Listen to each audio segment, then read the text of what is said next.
and Bayer Intellectual Property, GMBH, for hearing. Counsel are now invited to place themselves on record. Please note that this hearing is being recorded. Thank you. Yes, Ms. Robinson. Good morning, Justices. I appear for the applicant in this matter with Mr. De Wet and Mr. Boshamani. May it please the court. Thank you, Ms. Robinson. Sorry, may it please the court. I appear together with my learned friend, Mr. Du Plessis, for the respondent. Thank you, Mr. Bowman. Yes, Ms. Robinson.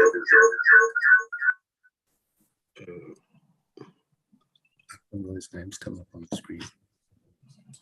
Yes. As the court pleases. In my submission today, the points in issue for determination in our submission are twofold in broad lines. The first one is, of course, whether this matter engages this court's jurisdiction. In that respect, I shall argue and submit to the court that it engages each of the subsections of the relevant section. And then as far as the merits are concerned, the issue is whether the application for leave to amend ought to have been granted and was wrongly refused. That involves, amongst others, the determination of whether the doctrine of unclean hands as a common law defense is available to all defendants also in patent matters. If I might now turn to the question, or the first question, whether the court's jurisdiction is engaged. We submit that the jurisdiction is engaged, firstly, because it engages the issue or implicates the constitutional right of access to court in terms of Section 34. It concerns the unconstitutional deprivation of Villacrop's right to defend itself in a patent infringement action. Villacrop contends that its right to a fair hearing, including a hearing on the merits of the defense it wishes to raise, is unjustifiably limited. In this regard, the applicant relies on paragraph 32 of the judgment in Ascendus. Now, Ascendus concerned an application for leave to amend. And while it is true that it also concerned the issue of res judicata, we submit that that which Justice Campepe stated in paragraph 32 applies also to this case. And in particular, the following portion. By refusing the applicant in this case leave to amend its plea, by the inclusion of the plea in limine, the court adversely affected the right of contained in Section 34 by denying the applicant an opportunity to raise a defense, which potentially taints the fairness element of the hearing. This prima facie extension of, in her Justice Campepe, referred to the extension of res judicata. We submit that the refusal to permit the applicant to raise the defense interferes with its constitutional right to have the merits of the separate, undecided defense heard in court, and thus gives the court jurisdiction to decide the matter. The Bayer has made much of the fact that Ascendus concerned the issue of res judicata. We submit that in principle, that does not mean that Section 34 is not implicated in this case, because the fact of the matter is that the defendant has been deprived of the opportunity of raising a defense. The second issue is then whether an arguable point of law has been raised. Here we submit there are two arguable points of law. In the first instance, and as regards the refusal of the leave to amend the plea, we say it is unacceptable for a court to have regard to the interests of justice as that court sees it without first applying the principles of affordable medicines. In other words, without first considering whether the application for leave to amend is made mala fide, and secondly, without having regard to the issue of prejudice as mentioned in that case. Further, we submit that the interest of justice requires that all relevant factors should be considered. And as a matter of law, further we say, it was inappropriate and wrong for the judge or quo to have relied on whether the matter would be complicated or otherwise. That we submit is, with respect, an irrelevant consideration. The second point of law concerns the question of the applicability of the doctrine of unclean hands. Bayer argues that the doctrine of unclean hands is not applicable in patent matters. We say that as a matter of law, it applies to all litigation, regardless of the field of litigation. In this regard, and I will argue this further when I turn to the merits, and having regard to what Justice Kampepe said in a sentence in paragraph 42, it is not desirable for this court to sit as court of first instance on whether something such as unclean hands is applicable also to patent matters, and we submit that the matter, that the defense should be referred to a court of first instance to where the issue could be dealt with. However, if Bayer's argument were to be upheld, the effect thereof would be that this court would have made a final decision that the doctrine of unclean hands is limited in its application and does not apply in patent matters. I am aware of the poles and factors, the arguable point of law issue, whether the point of law is in fact arguable, the general public importance, and the interests of justice. I will, in the course of dealing with the merits, also deal and address those factors. Now to turn to the merits, where the crisp point is whether the application for leave to amend ought to have been granted. Before I turn to the merits themselves, I wish briefly to state what this case is about, or what the applicant's case is about, and what it is not about. I do this because of the confusion on the part of Bayer about what it is about. This is not a case about patent revocation. It is not, with this plea in limine, the applicant is not concerned with the validity of the patent in issue, the 2005 patent. No examination of the patent or its validity is required. What the case is about representation.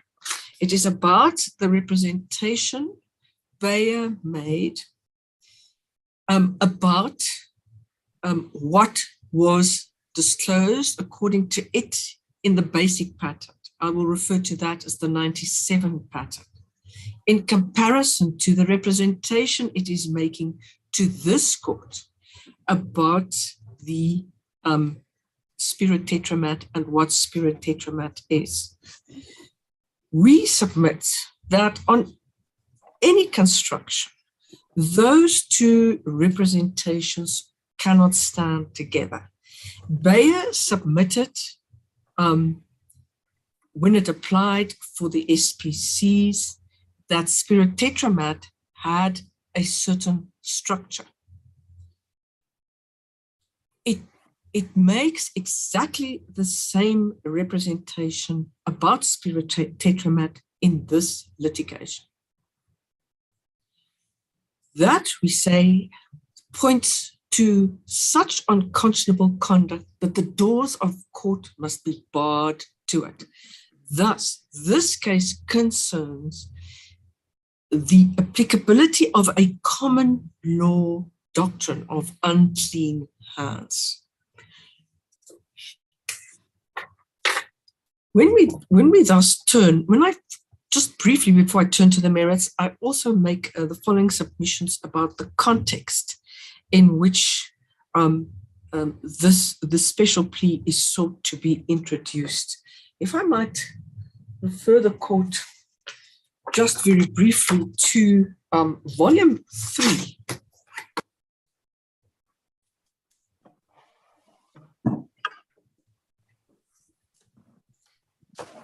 Page 182.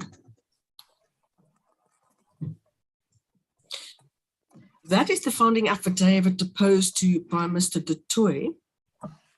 And on this page, he refers to the SPC application. The court would have seen that. And before you tell us what that says, Ms. Robinson, the 10 minutes is up. I've not shortchanged you. Started shortly before 10 o'clock. Yes, I just want to understand the outer contours of your Section 34 jurisdictional basis. Are you saying that each time there has been a refusal of an amendment, Section 34 is engaged, or not necessarily?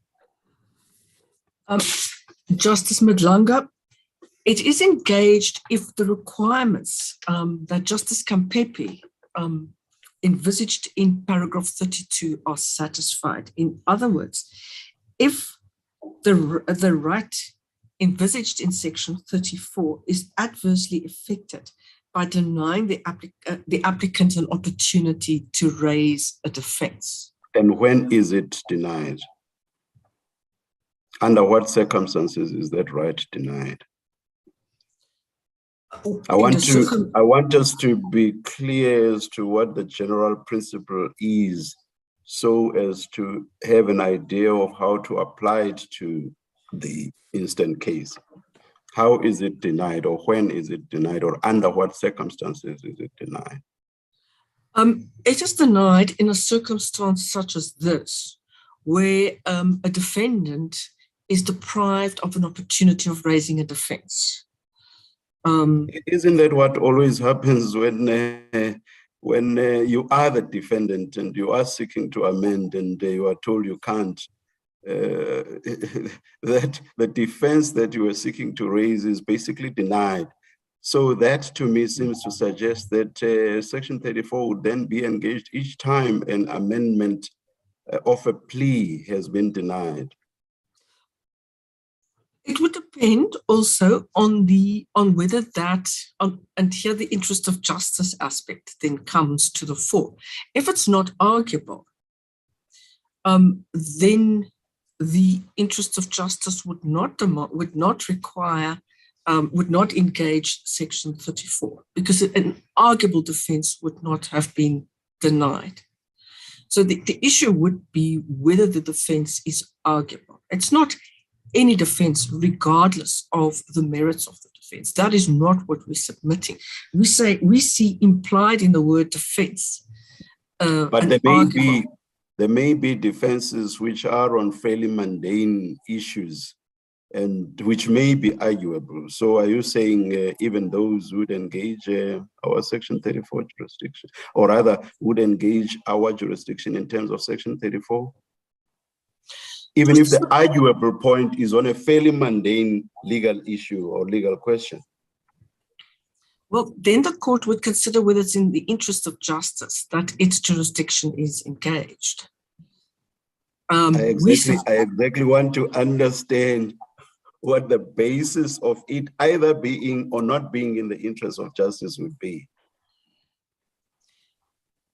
Where it is an important defense that carries weight, that could have a meaningful influence on the outcome of a trial that is not without significance, not mundane, then we submit the court's jurisdiction is engaged. All right. Let me So take it's not frivolous. We do not suggest that any frivolous matter engages the court's jurisdiction, but where we in this case, an applicant seeks to raise a defense which is potentially dispositive of an entire claim, and then we submit the court's jurisdiction is engaged. I will take you to a totally different issue, and it relates to the question of interests of justice. I want to preface the issue I want to raise with you by making the point that I would imagine that circumstances may be different between the stage at which the court below considers whether or not to grant an amendment and the stage at which we consider whether or not to grant leave. The situation may not be different. Maybe the situation, I think, is different. I say so because the lower court may well have been wrong in law in refusing to grant an amendment, but considerations may be totally different when the matter then comes before us. But regardless of the wrong decision by the lower court, is it in the interest of justice to grant leave? So what I have in mind here is, I understand that the nature of your unclean hands doctrine defense is different to your lack of novelty defense in the action, in the main action. The two are different. But what I do not believe are different are the foundations of the two.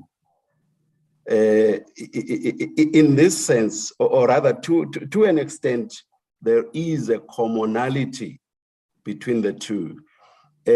Lack of novelty, and in the that's the main action. And before us, unclean hands, but the unclean hands are also founded on the fact that in 2005, this was not new. So underlying both is the lack of novelty. So meaning the lack of novelty, which you will be advancing on the defense you seek to raise under the amendment, is something that will be canvassed at the trial before the commissioner.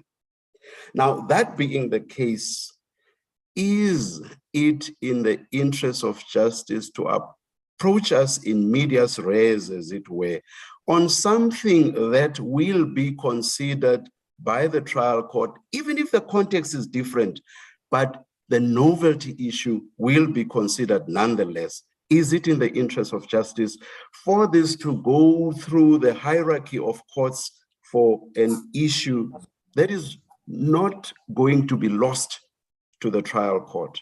I know I've rambled on and on and on. I hope it makes sense though. Justice Malamba, thank you for the question.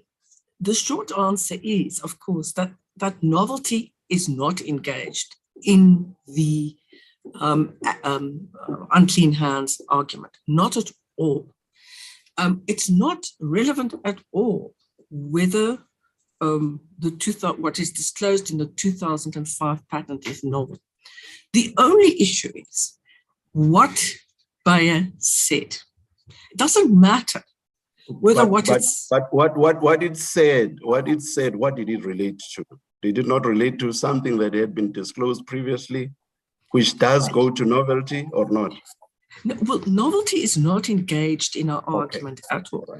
Justice Malanga, novelty, Bayer made a representation And we find that representation at page 182 of volume 3. Now, the question is not whether this is in fact true, and this is why it does not engage novelty. The question is not whether this is in fact what was disclosed in the 97 patent. The argument, if it goes to novelty, will be different, and the fight will be different, because then the inquiry will be what was actually disclosed in the 97 patent.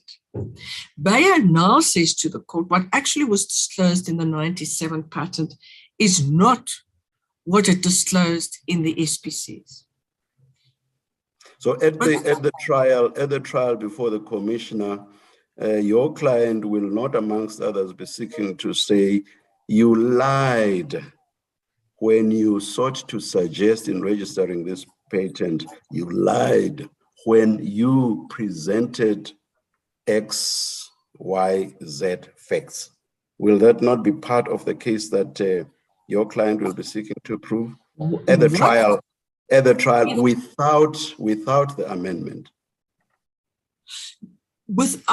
Absent the amendment, whether it lied or not is irrelevant. Absent the amendment, the only issue on novelty would be an investigation into an interpretation of the basic patent, the 97 patent versus the 2005 patent.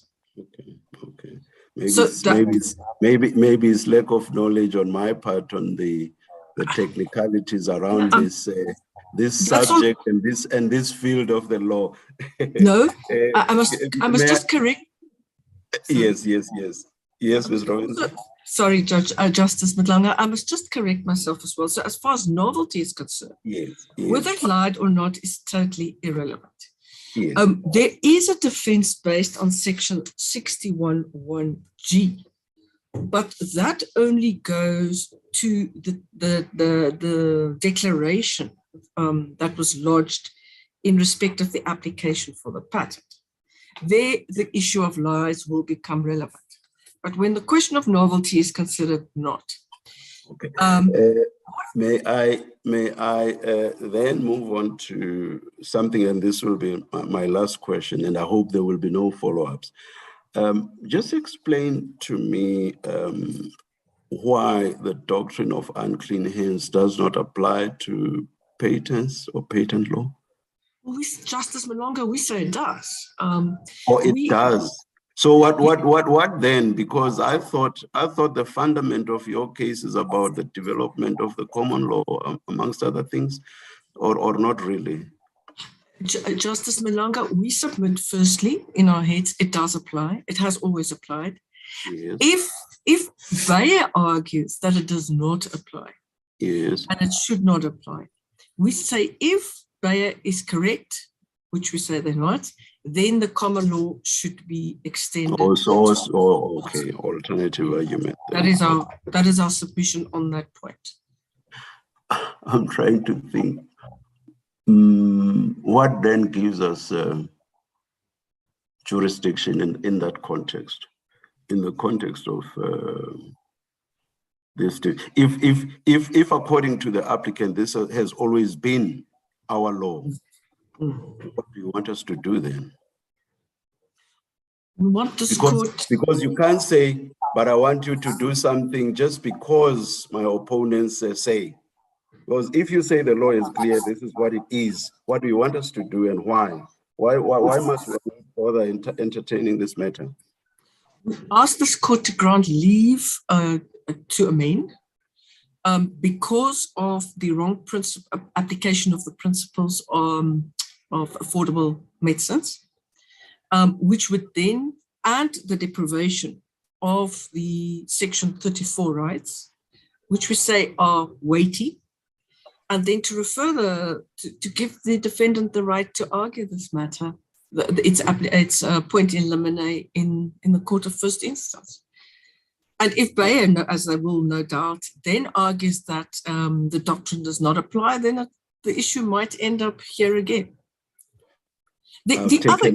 I've taken up too much time. Please continue, Ms. Robinson. Thank you. Thank you. Justice Robinson, Justice Madlanga, Yes, Justice Chick. Can I just follow up on the question? You said you hope there will be no follow-ups. I'm sorry. There is a follow-up, just on the issue of the unclean hands doctrine. Can I take you to page 155 of your statement of particulars, your counterclaim? My understanding is that in your counterclaim, as you have already said to Justice Madlanga, you rely on section 61(1)(g) of the Patents Act. Yes. Now, my question is this, and it follows from Justice Madlanga's debate with you.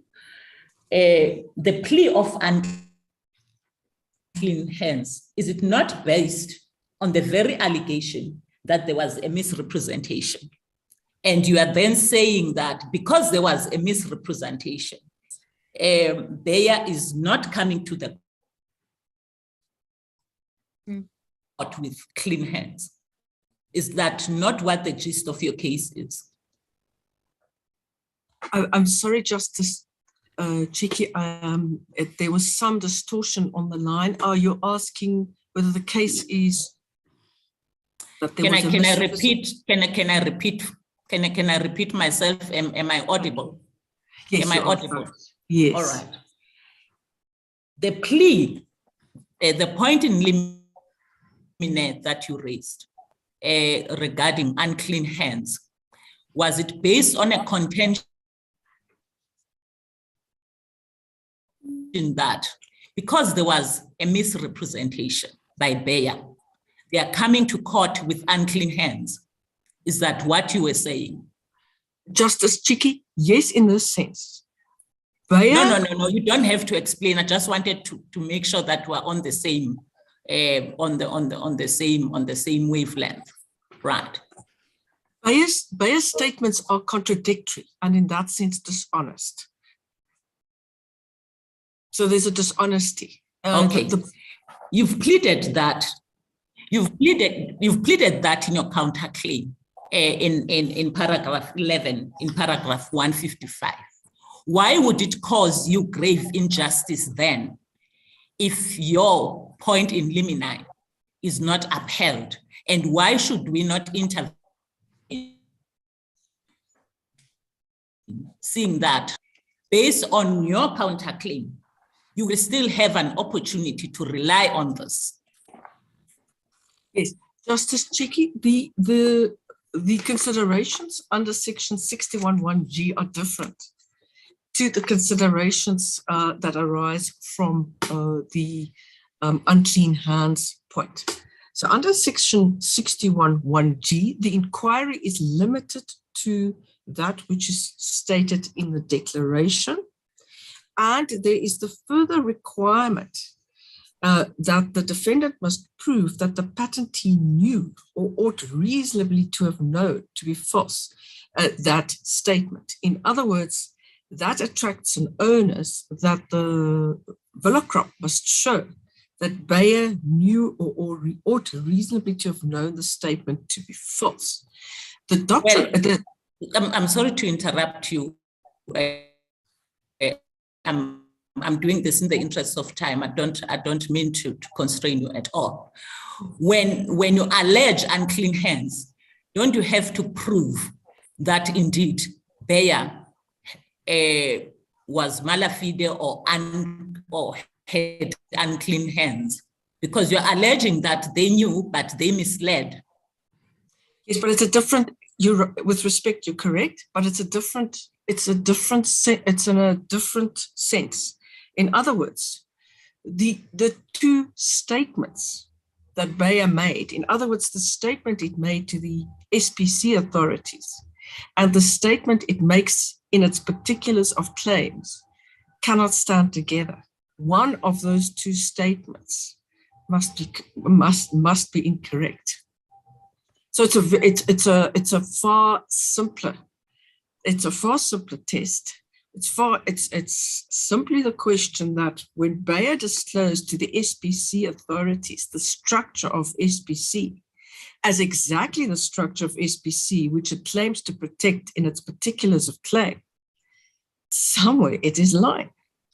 Because it's said to the where is the grave injustice? Because Ms. Robinson, what I'm battling with is the grave injustice to your client that would result if you had simply accepted the fact that you were not successful and then proceeded with the action because you knew that in the end this would be determined.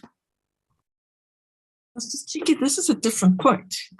Why should a defendant in a patent matter, where the patentee has done what Bayer has done, Bayer has said to SPC authorities that that which is disclosed in the 97 patent is the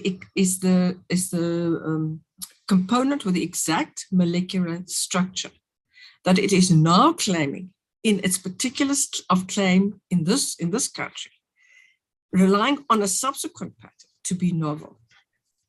Why is that not the end of the matter? Why should a defendant in South Africa be put to the expense of showing that the patent is not novel, of showing that it does not involve an inventive step, in circumstances where on its own words, on its own say-so, because that's all that has to be proven. The facts are common cause. Bayer cannot deny that it disclosed this exact molecular structure as being protected under the 1997 patent. Why on earth is it permitted to even engage in this litigation? And why is Villekrop denied the opportunity of raising this defense? Because we say that the grounds on which it was denied the opportunity were completely wrong. Can I just round up with one last question then? If the court had to deal with your point in limine, was it correct in saying that if it had to deal with it, it would have had to deal with the expert evidence? Do you accept that the court would have had to deal with the expert evidence? Not at all, Justice Chiki. That the court said it would be a complicated inquiry. Firstly, we say, but that's wrong with respect. That is just completely wrong. The court just did not substantiate that statement. The court disregarded the facts. I have referred the court to page 182, read with the application at page 260, and then in particular the disclosure of the molecular structure at page 670. If these are compared with what is stated in the particulars of claim, the fact's at an end. There's no need. What expert evidence is required? Bayer will then have to come and explain why the inference of dishonesty, which screams from these facts, should not be drawn. If it doesn't testify that, we will submit that the prima facie inference will become a fact on a balance of probabilities. But no, absolutely no. We just need to use Bayer's own words. That's why, frankly, I do not understand why the court à quo said that it would be a complicated, drawn-out inquiry. It wouldn't. The facts are all here.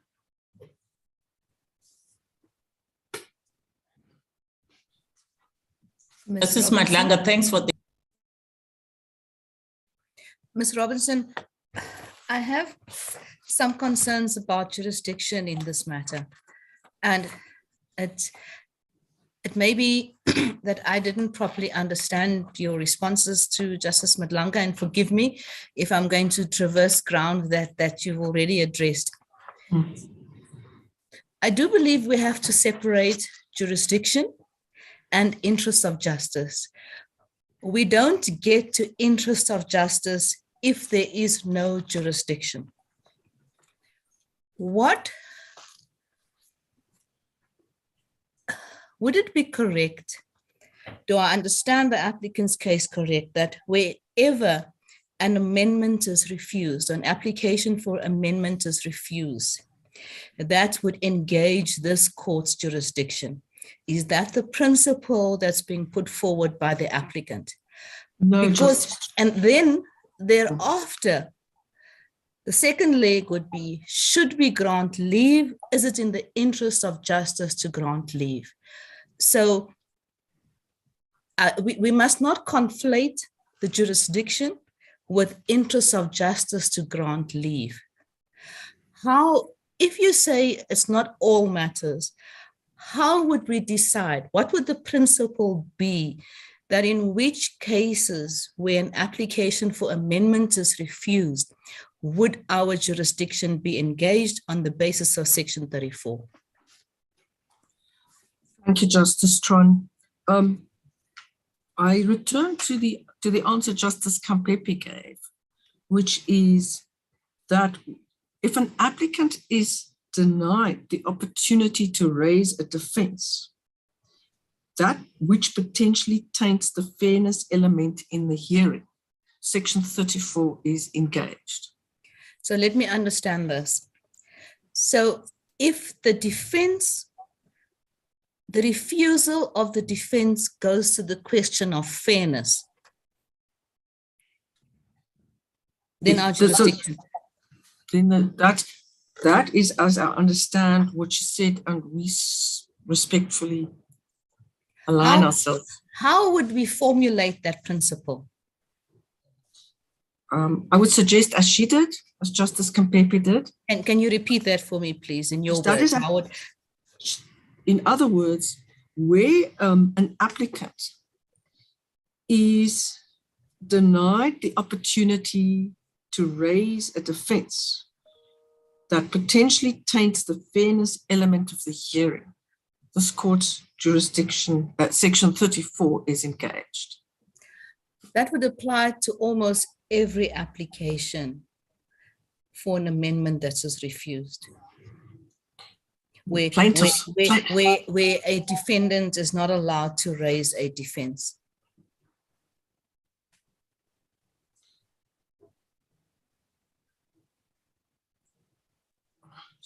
Justice Tron, that is what Justice Kampepe stated. That is the law. That is, and in ascendance, of course, this court granted leave to appeal. Yes, my question is, on that formulation, it would apply to almost every application for an amendment that is refused, then this court would have jurisdiction. Well, Justice Tron, if an amendment, an application for leave to amend such as this is refused, a defendant is denied the right to access to court, the right to a fair trial. In this case, we submit the defendant has been denied. I accept your submission, but do you understand the question that I'm putting to you, Ms. Robinson? It would follow then that on that basis, in almost every application for an amendment that is refused, this court would have jurisdiction on the basis of Section 34. Yes, where it concerns a defense. If the court is of mind to attenuate or adapt paragraph 32, I could only suggest that the question that read in a defense must, of course, be a valid, valuable defense. Mustn't be frivolous, but where it is valuable, where it could meaningfully shorten the trial, then yes, it does. The refusal does engage this court's jurisdiction. Is ascendus not distinguishable on the basis that in descendus it was the issue of res judicata, which was the subject of appeal in ascendus, that implicated the right of access to court? It's Ascender started with an application for leave to amend, and what the court and the ratio in paragraph 32 is based on the fact that where an applicant is denied the opportunity to raise a defense, then this court's jurisdiction Let me is try to engaged. rephrase my question, Ms. Robinson. Is the situation that pertain in Descenders not different from this matter? Mhm. In Ascenders, the court had to deal with the issue of res judicata, and the court made a decision about res judicata. Res judicata was the subject of the appeal in Ascenders, and wasn't it the res judicata issue that implicated the right of access to court? Yes, no, of course it was different, Justice Strong. We don't argue that res judicata was not the issue there. What we submit is the principle that stated in paragraph 32, which we submit is not different because res judicata was in issue in Ascenders. We submit the principle is that where a defendant is denied the opportunity of raising a valuable defense, section 34 is engaged, as it must be. Ms. Robinson, the commissioner dismissed the application to amend without deciding whether the doctrine of unclean hands applies. And if you look at the judgment, I'll just try and find the paragraph and the page. It's paragraph 32 of volume 11, page 1004. Judge specifically says, I leave that question open.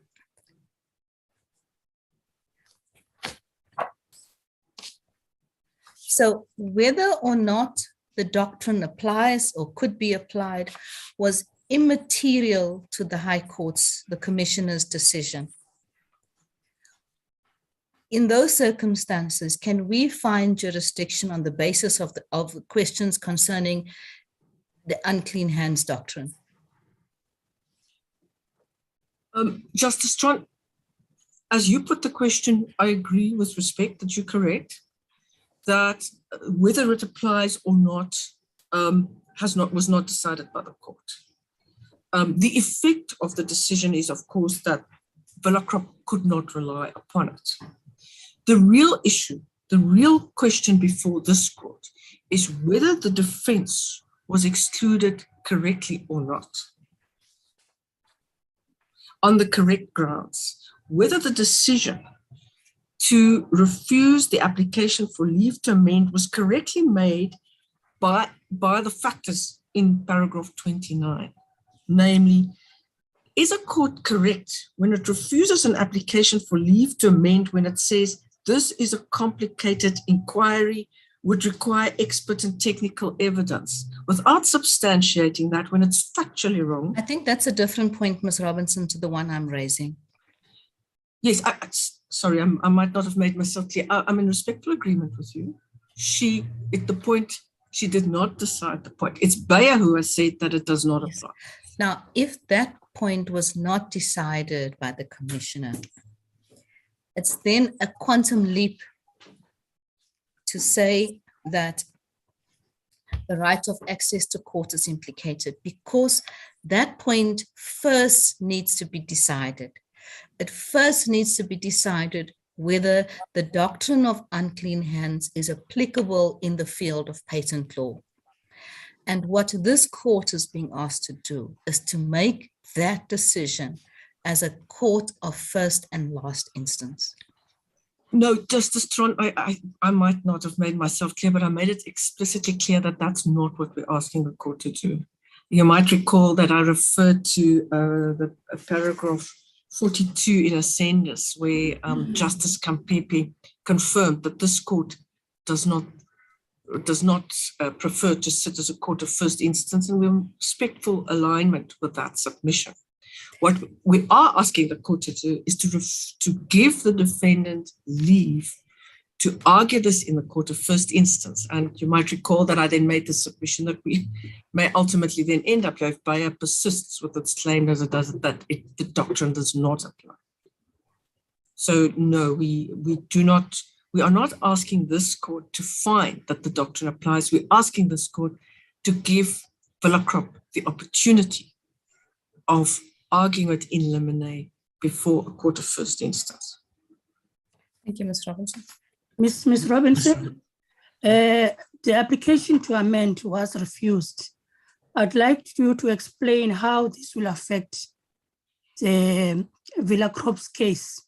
We know that Villa-Krop has filed a plea, and in its plea, one of the defenses that it has raised is in terms of section 61(1)(c), 61(1)(e), and 61(1)(g), the question that was asked by my sister, Justice Chikri, and there's a counterclaim. Now, I'd like to know, when you say the Section 34 rights have been infringed, what do you mean by that? Thank you, Justice Mhlantla. What Villa-Krop says, it is that it has been denied the opportunity of raising in limine the dishonesty of Bayer's conduct in approaching this court. Now, those are different. These are not patent defenses. You would know that Bayer has consistently protested that Villa-Krop is seeking to mess with the patents regime, destabilize the patents regime, introduce new grounds of revocation. That's all wrong. Nothing in the point in limine implicates the defenses that you have referred to, the Section 61 defenses. This is simply a case where in limine, Villa-Krop will say, look at the statements before the SPC, look at what Bayer says here. Bayer is dishonest. This is dishonesty of such an egregious nature that the doors of court should be closed to it. If that is a short inquiry, the only question is, what is Bayer going to say? We say these facts speak for themselves. If these are correct, that's the end. If the doors are closed, as far as Villa-Krop is concerned, that's the end of its matter with Bayer. That has a huge implication on a trial, and it's got a huge implication on future patent litigation. Imagine a situation where, if the message this court sends out is that European applicants, having obtained an SPC, are then free to come to South Africa, obtain a subsequent patent, and drag defendants into litigation that costs a fortune in money, if this case goes to the merits, it would involve a complicated inquiry. It would involve technical evidence. It would involve expert evidence, and it's enormously expensive, and it puts the burden on a defendant in patent matters. That, we say, implicates the right to a fair trial. Why should this be gone through if it could be gotten rid of with the point in limine on which the facts are common cause, because we rely on Bayer's say-so? Okay, now, insofar as the SPCs are concerned, those would have been made before the foreign jurisdictions, the misrepresentations or statements. Am I correct? Yes, but we don't necessarily say that in disclosing the structure to, say, England, Bayer lied. Bayer took the view across entire Europe that the structure of Spirotetramat was what it said on page 670. We're happy to accept that's the truth, but if that is so, then it's lying in advancing this litigation, and that is an ongoing lie. It's persisting in that lie. Because now, how is that lie going to be determined? Where the statements would have been made to foreign jurisdictions, is it supposed to be now determined by the South African court, or is it something that should be determined by those jurisdictions where it was made?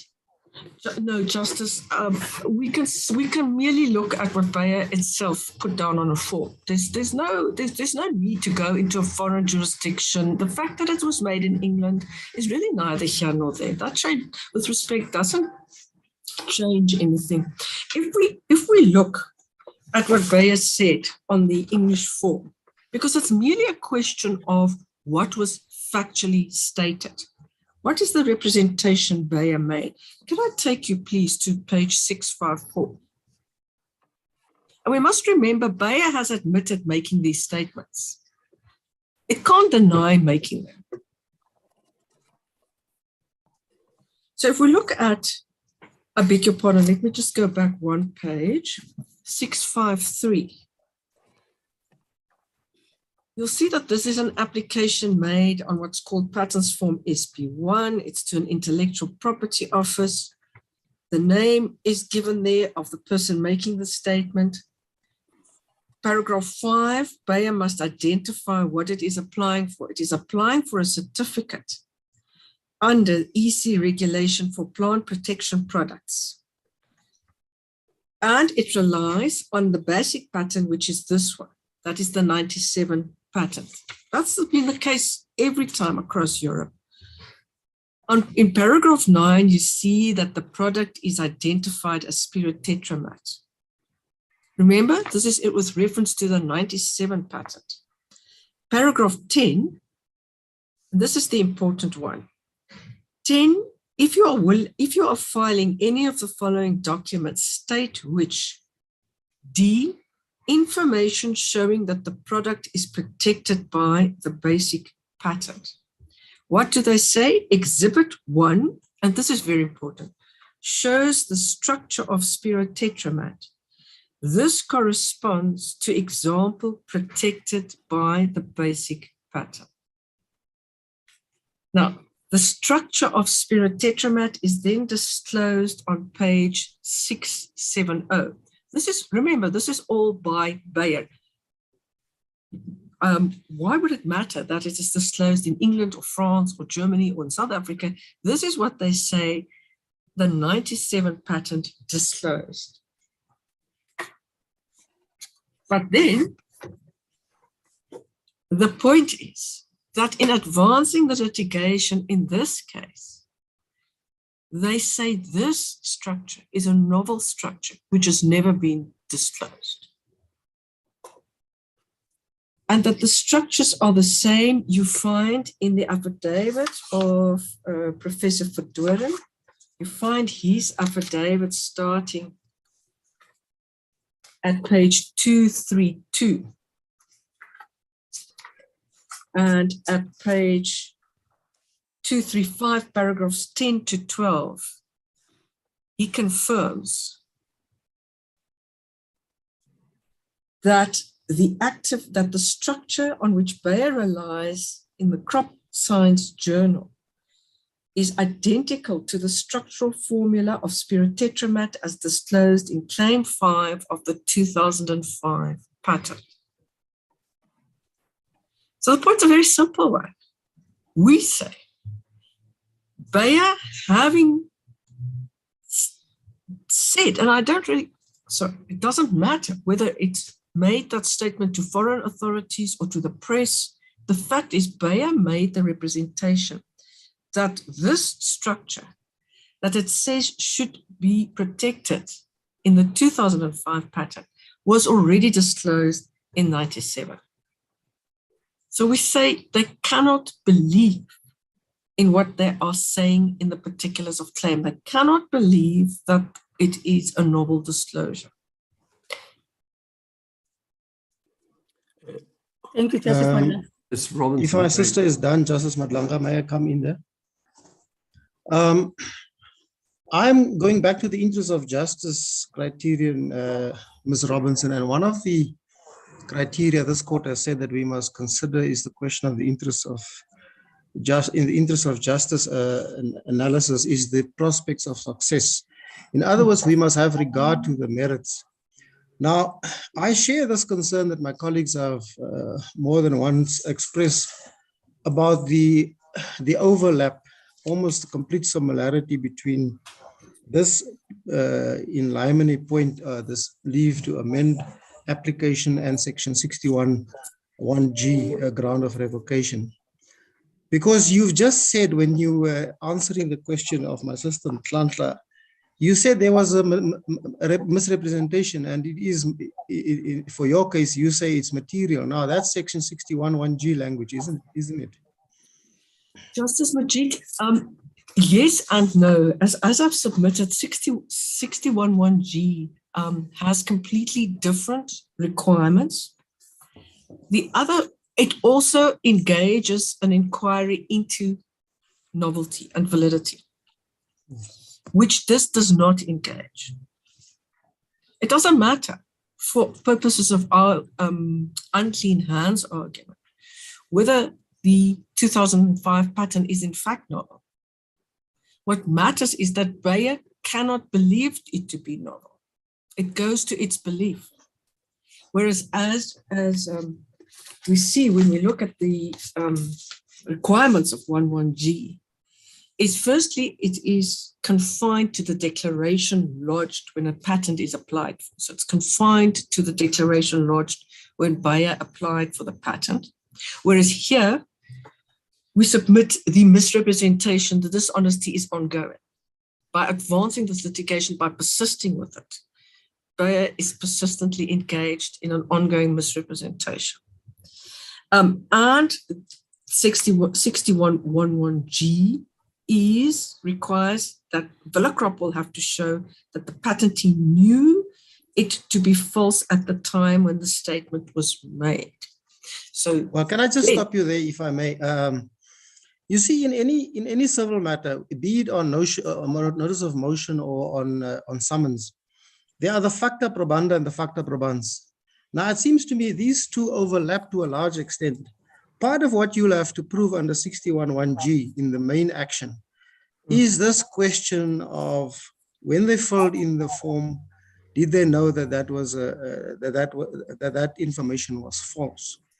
Now, in your Justice Majid, I beg your pardon. I'm sorry. Can I just finish? In the amendment application, you also say that not both of those can't be right. One of them must be false. If it says it was novel in 1997 or it was novel in 2005, both can't be right. So one of them must be false. So isn't that overlap to an extent, to the extent that really it's 6 of one and half a dozen of the other? With respect, no, Justice Majid, because for that statement to be false, Villa-Krop will have to go into the validity of the patent. So it's a completely different test, and it's a much higher, that would require complicated evidence about the validity of the patent, because Villa-Krop will have to show that when Bayer said the patent is valid, it knew that statement to be false. So that requires an investigation into the 97 patent, amongst others, vis-a-vis the 2005 patents, issues of obviousness, etc. So that takes us right into the patent validity, whereas for the point in limite, patent validity is not relevant. It's simply I've got your submission. Yes. Can I just move on then and say that the respondents make the point, and I think, pardon the use of the word valid again, but I think validly so, that you seem to complain about the patent system in South Africa throughout the papers, and you acknowledge that there will have to be a review from a legislative side on the act when it comes to the system. Now, the system itself or the act itself is not under challenge here, right? Yeah, it's not under challenge. Are they not correct when they say that the real strategy here is twofold? Firstly, is to get a quicker way to slip in through what you say is a gap in the act and in the system, without allowing Parliament to do so. And secondly, they say this is what has become increasingly known now as a Stalingrad strategy. You litigating and litigating until until the patent is expired next year. In other words, once judgment is delivered here, you'll go back, win or lose, you'll go back to the Commissioner of Patents, and then you'll run the main action and probably appeal again, and you just running down the clock here. Is there any merit in that? None whatsoever, Justice Majid. The startling fact is that Bayer could have consented to the amendment and we could have had the trial over and done with. We're ready to argue, to fight this. As I've submitted, the facts are all here. We even think it could be most of the facts could be admitted as common cause. The only issue would go to Bayer's honesty or dishonesty when approaching the court. Now, as to this point in limine does not involve of itself an attack on the patent system. Villa-Crop is in no position to attack or change the patent system, nor is it seeking to do so. All it has done is point out that because we do not have an investigatory system, the system is open to abuse, and that can hardly be denied. It can hardly be denied that an entity such as Bayer can file a patent here in South Africa for something for which it got an SPC in Europe. That is unthinkable to European attorneys, patent attorneys. They're astounded when they hear this. But the point of the matter is that because there's no investigation of South African patents, anything is possible. So the abuse is not on the side of Villa-Crop. The abuse is on the side of patentees who file applications for patents to which they're not entitled. And what then happens is the onus of disproving that patent falls on the defendant. And this, we say, is relevant also to the interest of justice. Villa-Crop has put up a detailed defense. It has never shown itself reckless of this matter. What it has said is that there are peculiar and startling circumstances here where a plaintiff, Bayer, has come to court, said something is novel, but it has said in another jurisdiction that this very thing that it says is novel, it has already been protected by another patent. At that point, Ms. Robinson, your 1 hour is up. I'm interested. In fact, I find it curious that you end your last submission by making reference to the novelty point, which I tried to raise with you. I'm not going back there. I'm not asking you any question. I'm just saying that I find it interesting that you do. Your 1 hour is up, Ms. Robinson. How much more time do you want? Justice Mlanga,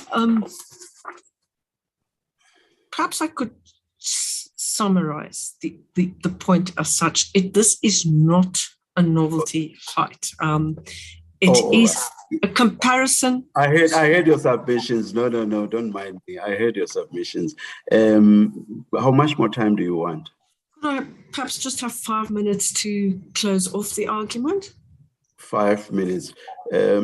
Colleagues, may I ask that we give Ms. Robinson that 5 minutes? I know there are colleagues waiting to put more questions, but I want you to finish your submissions, take your 5 minutes, and then colleagues may continue with their questions until we are all done. Please take your 5 minutes. Thank you, Justice Mlanga. In short, can I just say that, Ms. Robinson, I'm not done. I've got one last one. Once you've wrapped up the 5 minutes, please. Yes, you'll be number one, my brother, Justice Majid. I'm very sorry to interrupt you midway. I'm sorry, my brother. Yes, Ms. Robinson? Just briefly, and this does not involve any influence or attack on the Patents Act.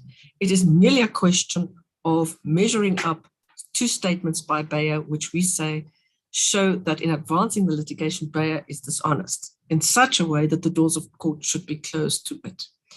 The court's jurisdiction is engaged because Villa-Crop has been denied the opportunity of raising this defense. It's a valid defense, it's a valuable defense. It could substantially shorten the trial, and it could be of considerable public interest, because it would discourage dishonest patent litigants in the future. And it would prevent, as I said, the expenditure of unnecessary. Just to turn around the words of Judge Besson in the court à quo, the expenditure of everything that would be required to show that the 2005 patent is invalid could be saved, and it would be unnecessary in the circumstances of Bayer's statement. Just lastly, and to confirm that the section 61(1)G inquiry is a quite different inquiry and goes straight into the merits of the patent.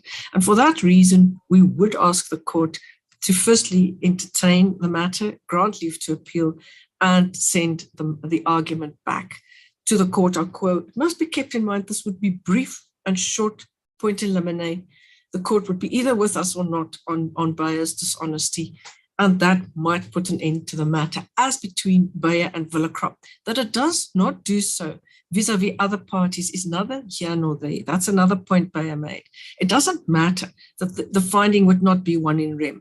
There are other findings in personam, as Justice Kampepe pointed out in her judgment, for instance, where a defense is raised in infringement without bringing a counterclaim for revocation. I refer to paragraphs 46 and 48 as the court pleases.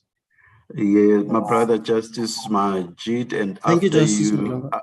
and after you, my brother Justice Unterholter. Thank you.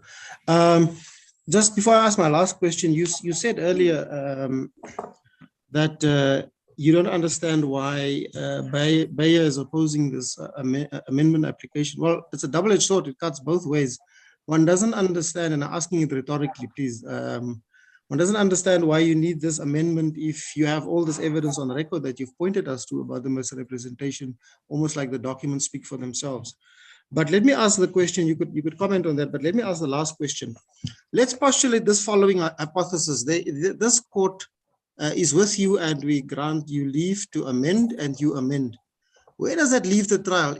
Are there aspects in the trial that has to be finalized, not the following? Firstly, the commissioner will have to decide whether this doctrine can apply in patent law. And secondly, that on the fact you'll have to prove in those SPC jurisdictions, all of them, I would suggest, not only one of them, not only the UK, you will have to prove in all of them that there was in fact a material representation. And lastly, wouldn't you have to prove your revocation defense on those two grounds that you raised? So what I'm saying to you is this is not as positive of the issues in the main action. Thank you. Thank you, Justice Majid. It is dispositive, the point in limine. If the point in limine succeeds, and the court finds, as our courts have found, that unclean hands close the door of court, then that's the end of the list. There's no need to go into validity. There's no need to consider revocation. Whether a Bayer then seeks to enforce the patent against other parties is neither here nor there. As between Villekrop and Bayer, it's the end of the matter. Just to, and it does, our courts have found, of course, that it does apply to patent matters, albeit in the context of amendments. But when Van Dijk's J said it would involve, the court will not assist a wrongdoer, it would, such unclean hands could include covetousness, i.e. that the patentee has knowingly and deliberately obtained and maintained claims of unjustified width. It would also include cases where the patentee, while fully aware of the invalidity of a claim, seeks to enforce it. So there's no reason we submitting. Sorry, Ms. Robinson, are you quoting from the Cullen judgment? No, I'm quoting Justice Majid. I'm quoting from the Deaton engineering judgment, which you'll find in our heads. So there's no reason why it shouldn't apply. But where it leaves the trial is, it goes back. The point in limine is set down. There were numerous SPC applications that all say the same. In our respectful submission, it's not necessary to put all of them before court, but all it requires is the documents. Bayer can come and deny that they said this, but then there would be that would not be an honest denial. Bayer made these allegations. It stands on the documents. The question is what does a court make of it? That's the point in limine. Yes, thank you. Thank you, Justice Madlanga. If I may, Justice Madlanga, Ms. Robinson, I'm still trying to work out where the arguable point of law arises in this case. Would you agree with me that the legal test applicable to an amendment is not a contentious question in our law that requires further consideration by this court? It's been said for decades, if not centuries, and it has been dispositively pronounced yet again by this court. Is that, would you agree with that? Yes, Justice Winterhalter. Yes.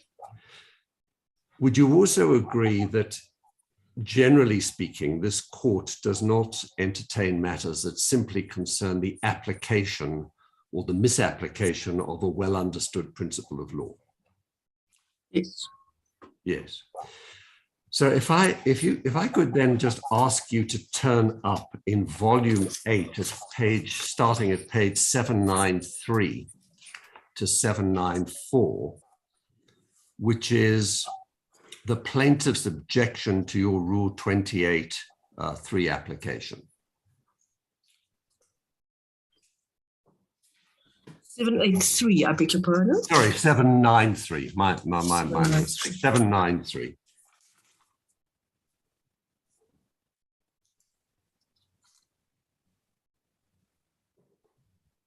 It's in volume 8. I've got it. Thank you, You've got Justice. it. Yeah.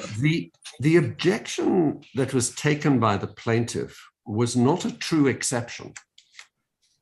The exception that is taken is simply that is on a vague and embarrassing basis.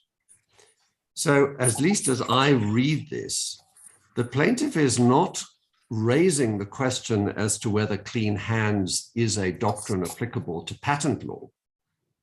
They are arguing in this exception simply that it's duplicative of the claims that for revocation that you are making in your counterclaim. Is that a fair understanding of what this objection is based on? Yes. So that then comes back to my question. It may well be that duplication is not a basis for resisting an amendment. A party is always on overlapping facts entitled to advance a distinctive cause of action or a distinctive defense. That's never been a basis for refusing an amendment. My question, though, remains, where is the arguable point of law? In other words, it may very well be that the commissioner got this wrong because she failed properly to apply the correct test. And to the extent that she traversed this objection, that in itself entailed no proposition of law as to whether your defense is a permissible defense. No true exception was taken, but perhaps you could assist to explain where the arguable point of law then arises in this case. No, Justice O'Talter, with respect, you're correct that if the question of the doctrine of unclean hands has not been directly implicated because a finding has not been made on it. It has been. Isn't it even I won't say worse? Isn't it even different? The implicit premise of the objection that is taken is that such a doctrine does exist, but that it's already covered by the revocation proceedings in the counterclaim. Although we've had endless submissions as to whether this doctrine does or doesn't exist, but it doesn't seem to arise on the papers, actually. It didn't arise on the papers, but it arose in argument, and it featured heavily in everything Bayer has said and says before this court. Yes. The furthest I can take that point is that implicit in the judgment of Fasson is a refusal to entertain the point, whilst it is true that she did not decide it. Our strongest point, and again, I take note of what you said about the wrong application.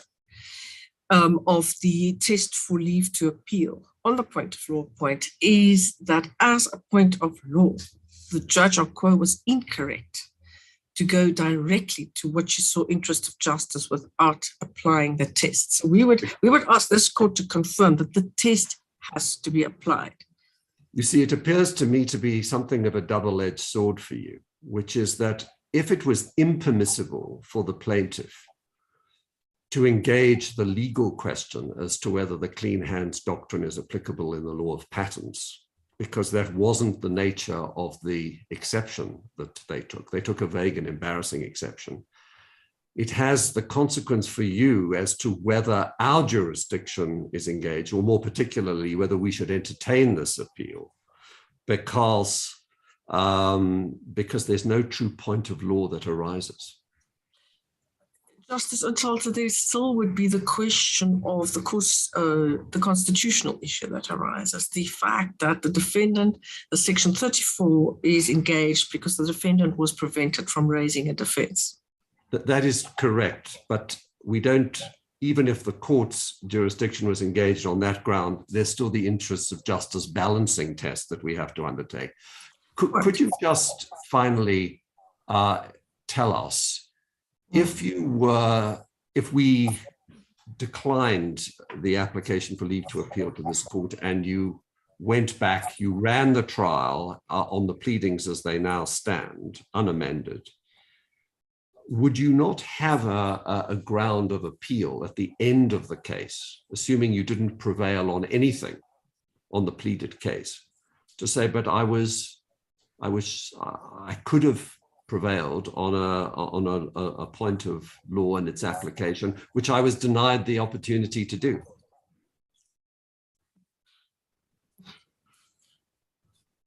I think it's unlikely with respect, because that would almost be starting, wouldn't it? Well, why wouldn't that would bring us? Why wouldn't it be a valid ground of appeal if a court fails properly to apply the legal test for an amendment and shuts out a defense that a party would otherwise have had available to it? Why isn't that a ground of appeal? I know your submission is that it's the wrong way around, because you'd be forced to go through a whole trial in order to raise a point in limine that might have been dispositive. But are your rights lost, is the entirely lost, if we were not to grant leave to appeal? Well, Justice Untitled, even if we assume they're not lost, would that be in the interest of justice? Because interest of justice also means that a defendant is not put to inordinate and unnecessary expense to uphold its rights. Isn't the logical route for the defendant to be given the opportunity to raise this now, rather than to have to go through a trial, appeal, and then go through this? All could take another 5 years if that is how it has to go, and the expenditure of an enormous amount of money, when in contrast the opportunity of raising this point in limine now could dispose of the entire trial. Thank you very much. Thank you, Justice Madlanga. Justice Madlanga, Ms. Robinson, could I ask you two questions? The first is that the question of whether the doctrine of unclean hands should apply to patent litigation may well be an interesting point, and may well raise what may theoretically be an arguable point of law. But in the context of these particular facts, and we've had this debate, and you've debated this with my brothers and my sisters, it may well be arguable that the scope of the unclean hands doctrine may not always fit within the framework of a Section 61 revocation application. But on these facts, given that the common factor in both those relate to a representation, it may well be arguable that on these facts, it can be comfortably housed within a Section 61. And therefore, even though at the level of theory, it's an interesting point, on the facts of this case, the interests of justice may militate against granting leave. So that's the first question.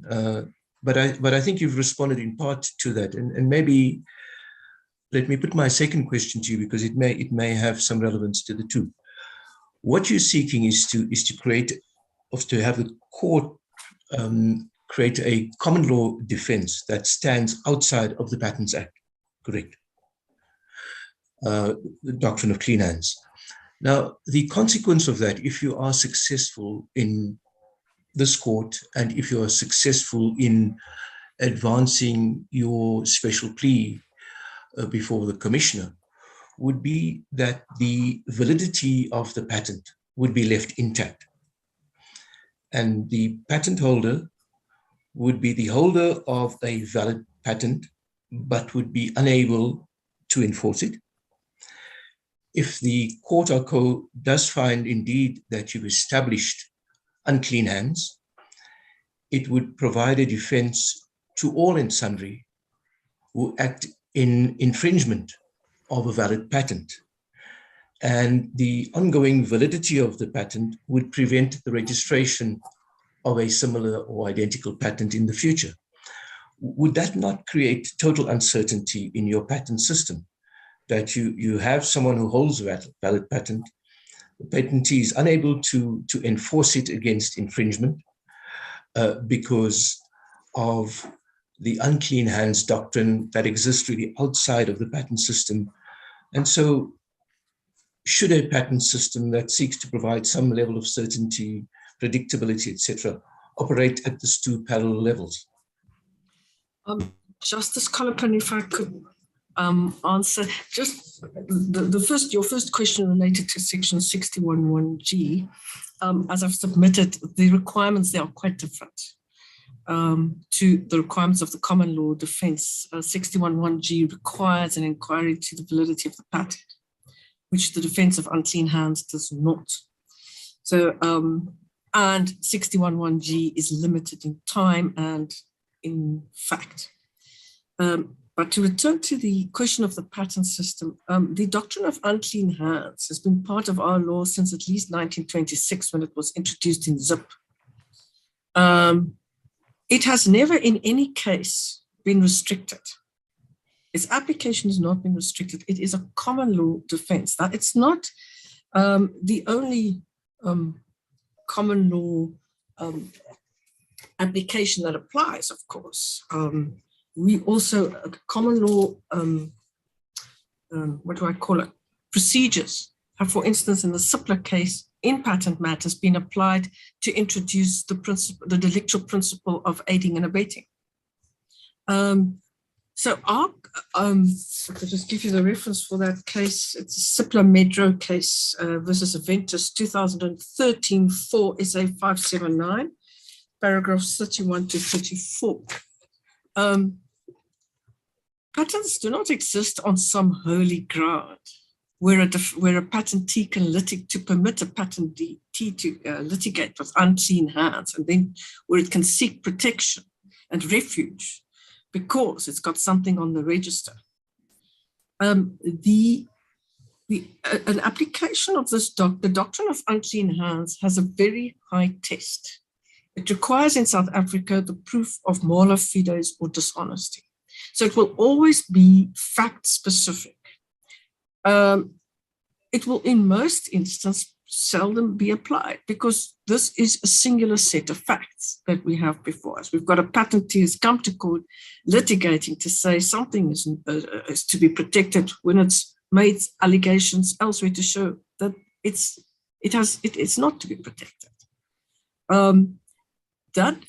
Now, as regards the effect on the patent system, the same effect holds when in infringement proceedings and a defense of invalidity is raised without revocation.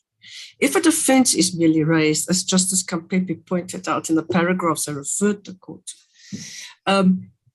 it is a judgment in persona. In other words, the validity of the patent is not affected. Although a court finds that it is not infringed because a defense of invalidity has succeeded, the patentee will be entitled to proceed against another defendant in another case. The same applies here. If a finding is made in favor of Villa Crop of dishonest, of unclean hands, it would be a finding in personam. It would be as between Bayer and Villa Crop. What Bayer then does as to between other parties, Villa-Crop can't predict, but also it is not, I submit for Villa-Crop to clean up the patents register. That's for patentees such as Bayer to make sure that they don't keep patents on the register that don't belong there.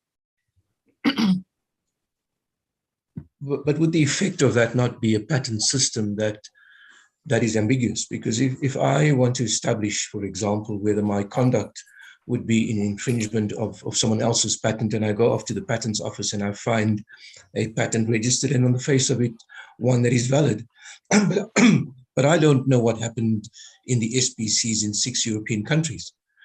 I would have to act in accordance with the validity of that patent, even though a court has objectively found that the holder of that patent is not entitled to enforce it. Not only against Villa-Crop, but generally against the world, not so. Is that not inconsistent?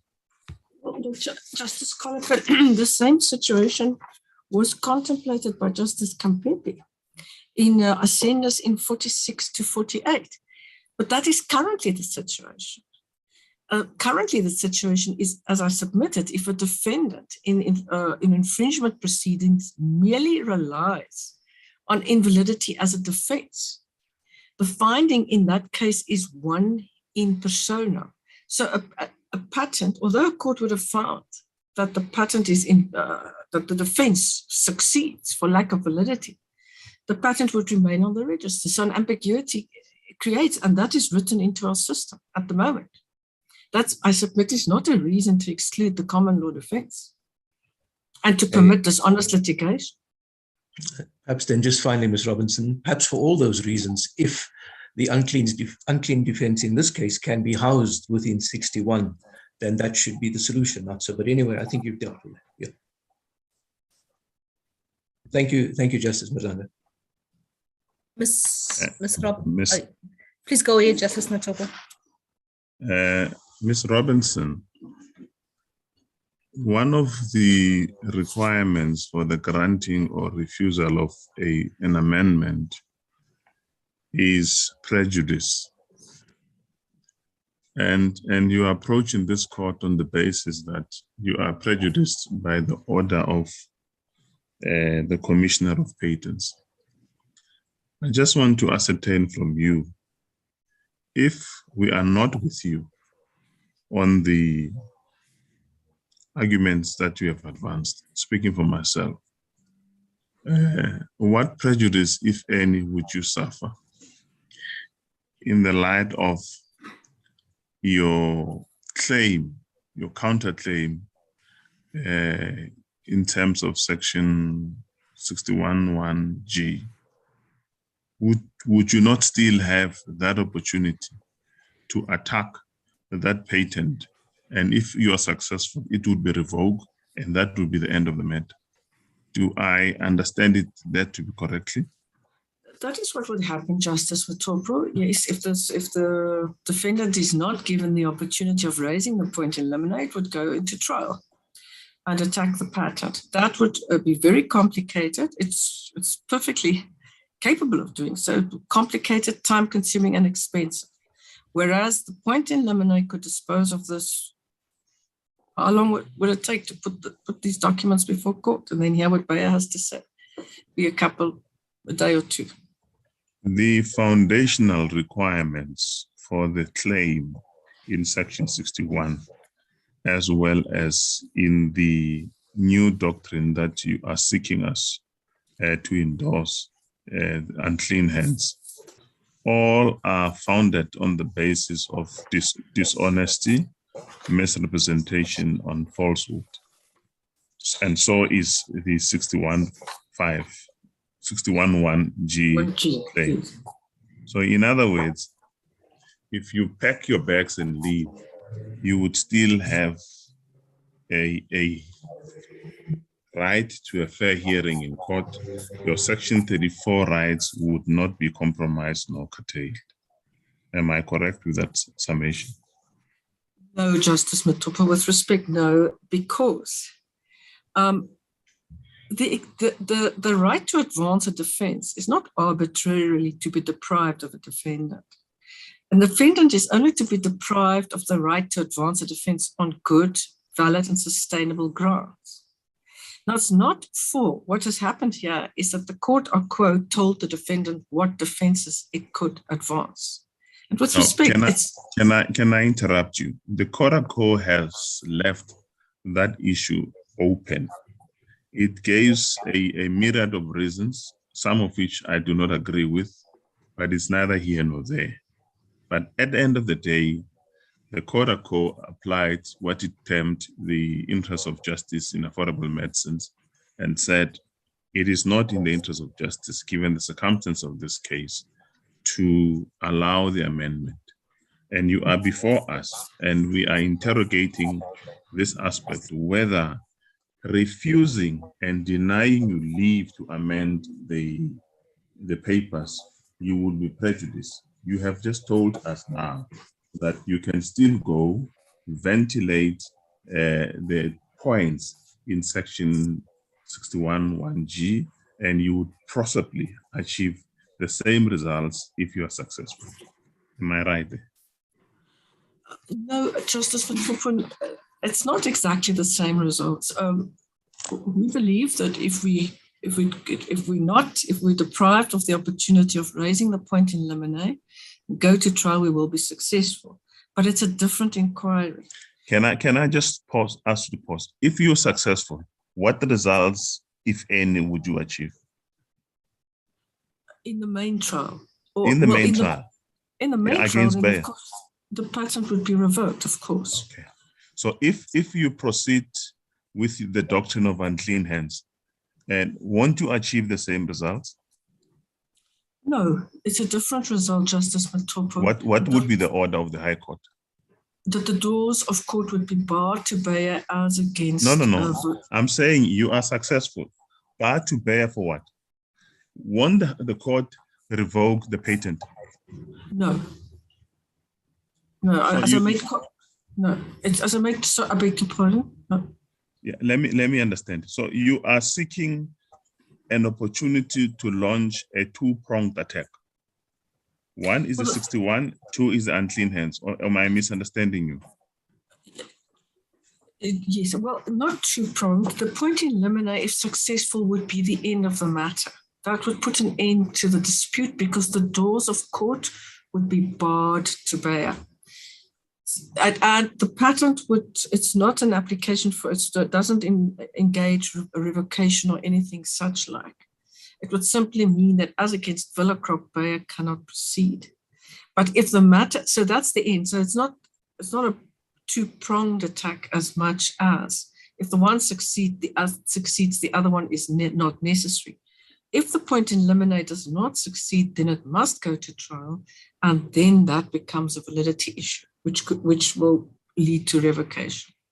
Okay, all right. Finally, isn't this case, doesn't this case falls to be determined by what my brother Madlanga presided put to you right at the beginning of this inquiry, to say there are two postulated scenarios. One, you look at the amendment before the High Court. Two, you look at the requirements before this court. You may have been successful or you may have been aggrieved, as he put it to do. I'm just paraphrasing, with the order of the High Court. But when you are before us, right, the tests and the requirements are different. You may criticize the High Court for saying you applied the wrong test, if you want to say so. You invoke wrong reasons for arriving at your decision, but you are here before us. If you don't succeed on the jurisdiction point, and you don't succeed on the interest of justice, that should be the end of the matter. That's if you don't succeed.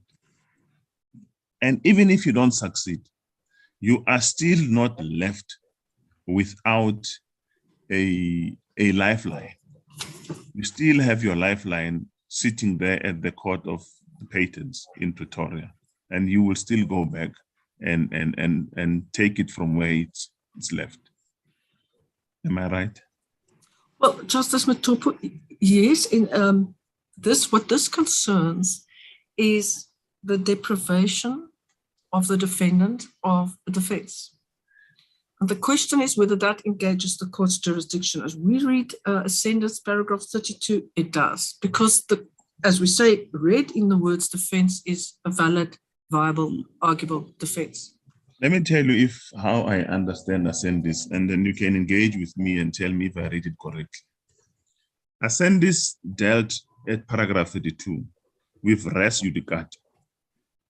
In other words, once you are hit with a plea of res judicata, the doors to the court are shut. Same party, same what. The issue is rest. It must rest. It's judicata. So isn't the basis or the rationale of Ascendis insofar as your Section 34 argument based on? Well, Justice Matopo, I obviously hear what you say. The point is, what is the implication of that then for the right of defendants to raise a defense? What if a court deprives a defendant of a valuable defense? Does that not engage the right to a fair trial? Because the submission cannot be that can never engage Section 34. And what we are submitting is that Villa-Krop has been deprived of the opportunity of raising a valuable defense. Do you accept that you cannot have a general rule that where a defendant has been denied an opportunity to raise a defense, however plausible that may be, it will necessarily engage the jurisdiction of this court? Otherwise, this court will be flooded with many cases. You can well imagine a litigant would say, I wanted to raise defense X at the High Court and I was denied.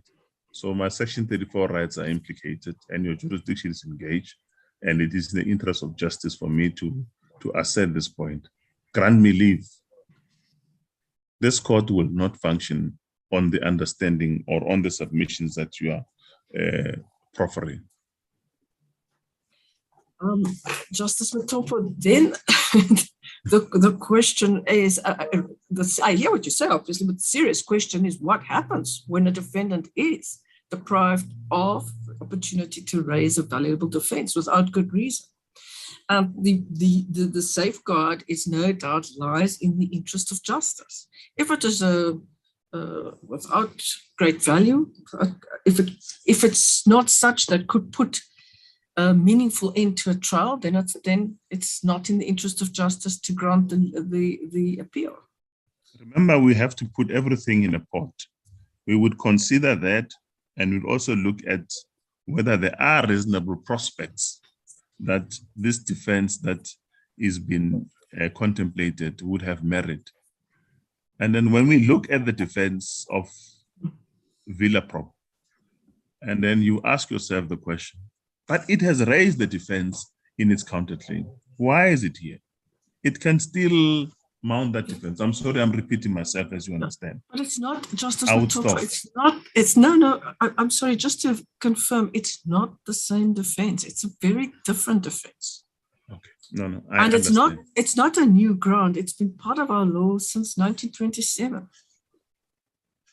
Okay, thank you. That's the end of my questions to you. Ms. Robinson. And this may be ground that Justice Majid touched on or engaged with you. The applicant relies on what it calls shortcomings in our patent system. The applicant also says that Ascendis supports its contention that the special plea should be allowed. Now, I'd like to refer you to paragraph 100 of Ascendis.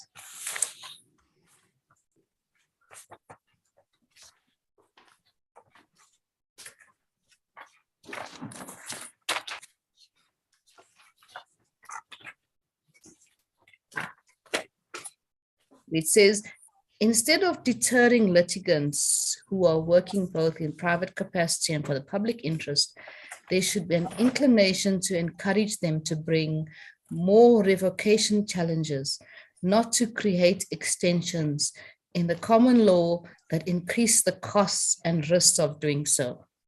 What is your comment on that, Ms. Robinson?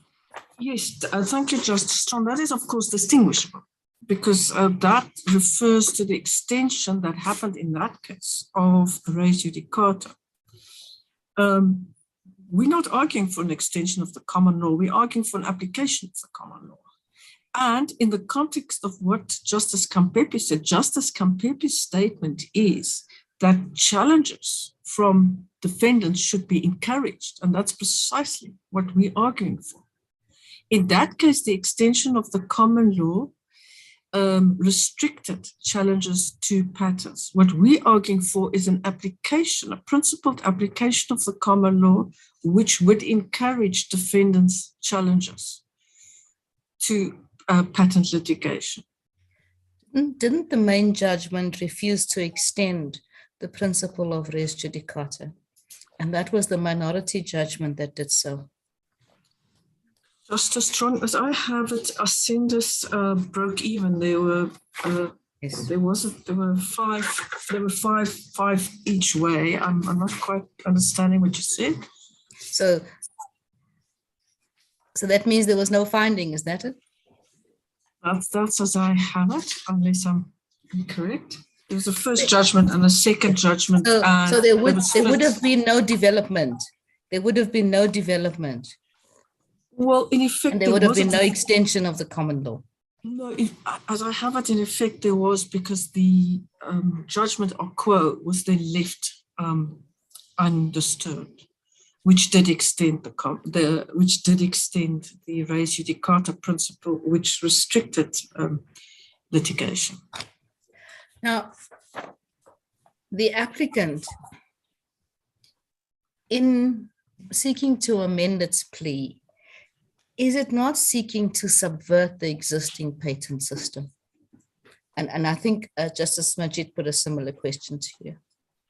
No, Justice Tron, this will not affect the patent system as I have submitted. If you just have regard to paragraph 46 and 48 of the Ascendus judgment, which explains how even under the current system, findings in personam are made.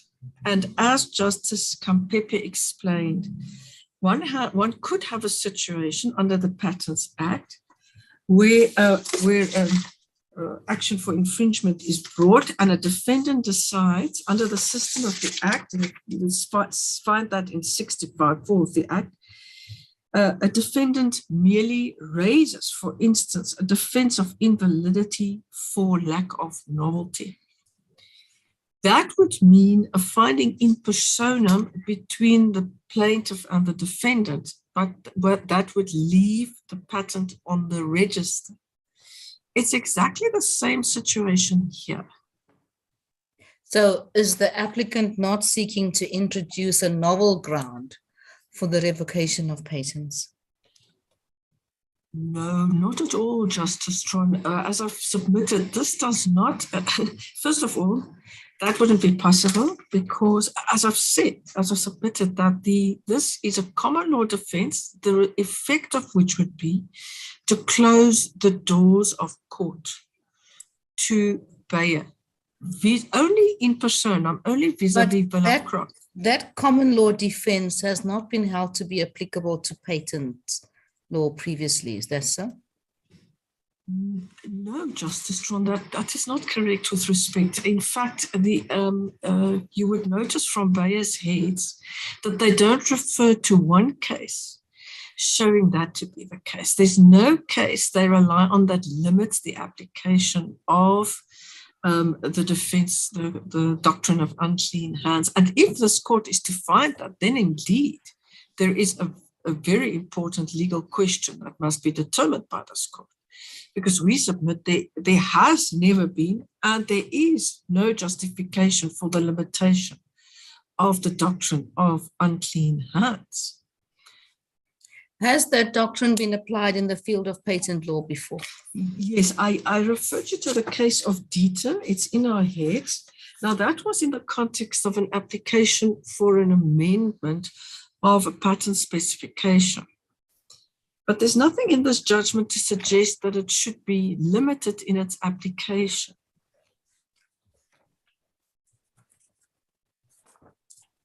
It has been applied in the fields, in a number of fields. You'll find authority for that in the Tullen case in our heads. Deaton dealt with an application to amend the claims of a patent, not pleadings. No, that is indeed what I just submitted to you, yes. Justice Tron. That's correct. That's just exactly what I've just said. But as I also submit, nothing in Deaton suggests justification for a limitation.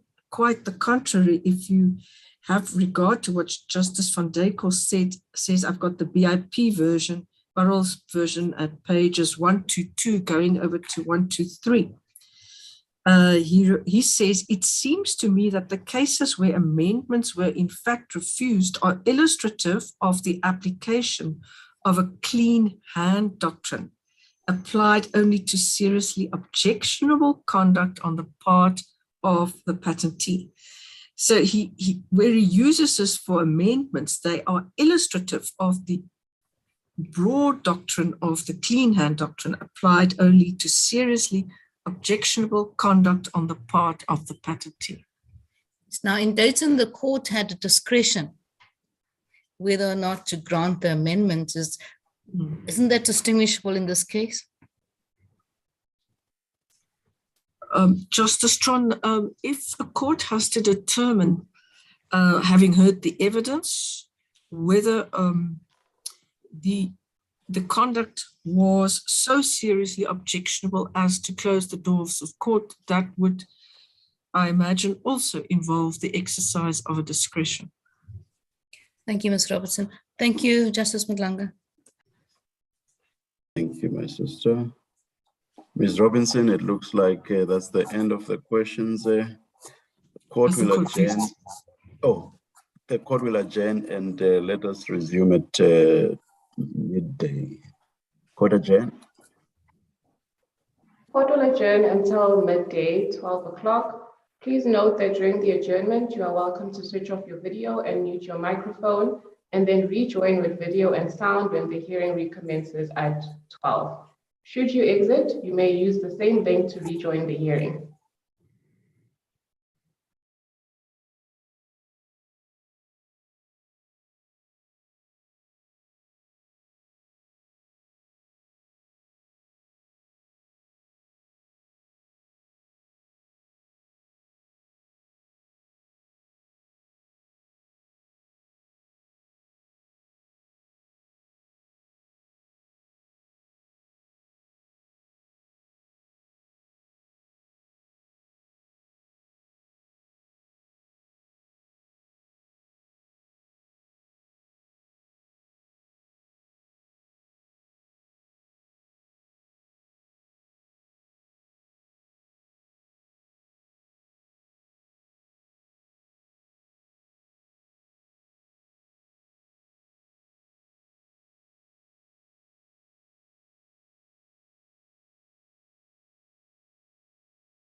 Are we on? Yeah.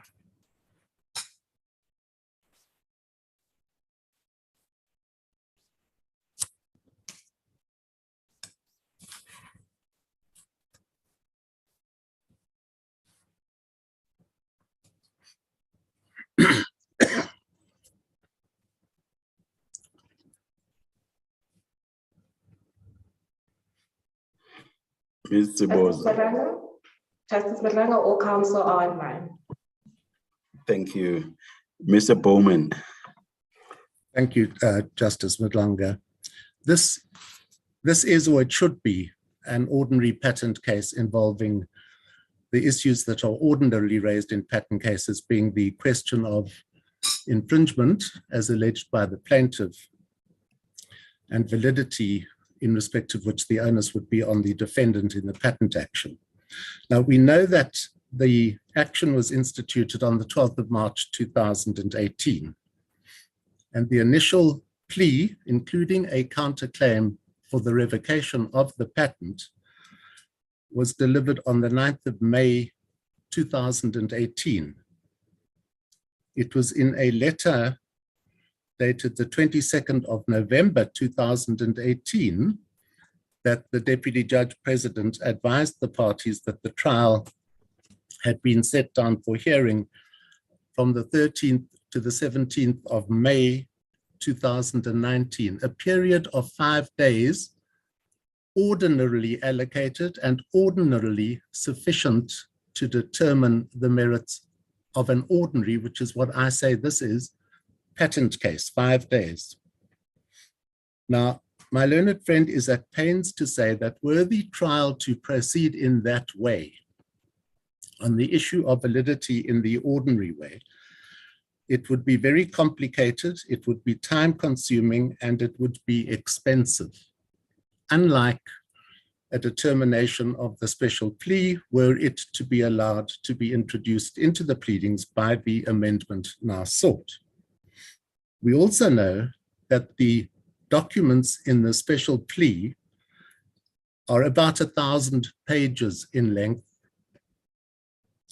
They involve facts and law in each of at least 6 European jurisdictions. And we know that the evidence includes that of at least 2 experts, at least on the application as it is at present on file, being Mr. Nelson and Mr. Verdoorn.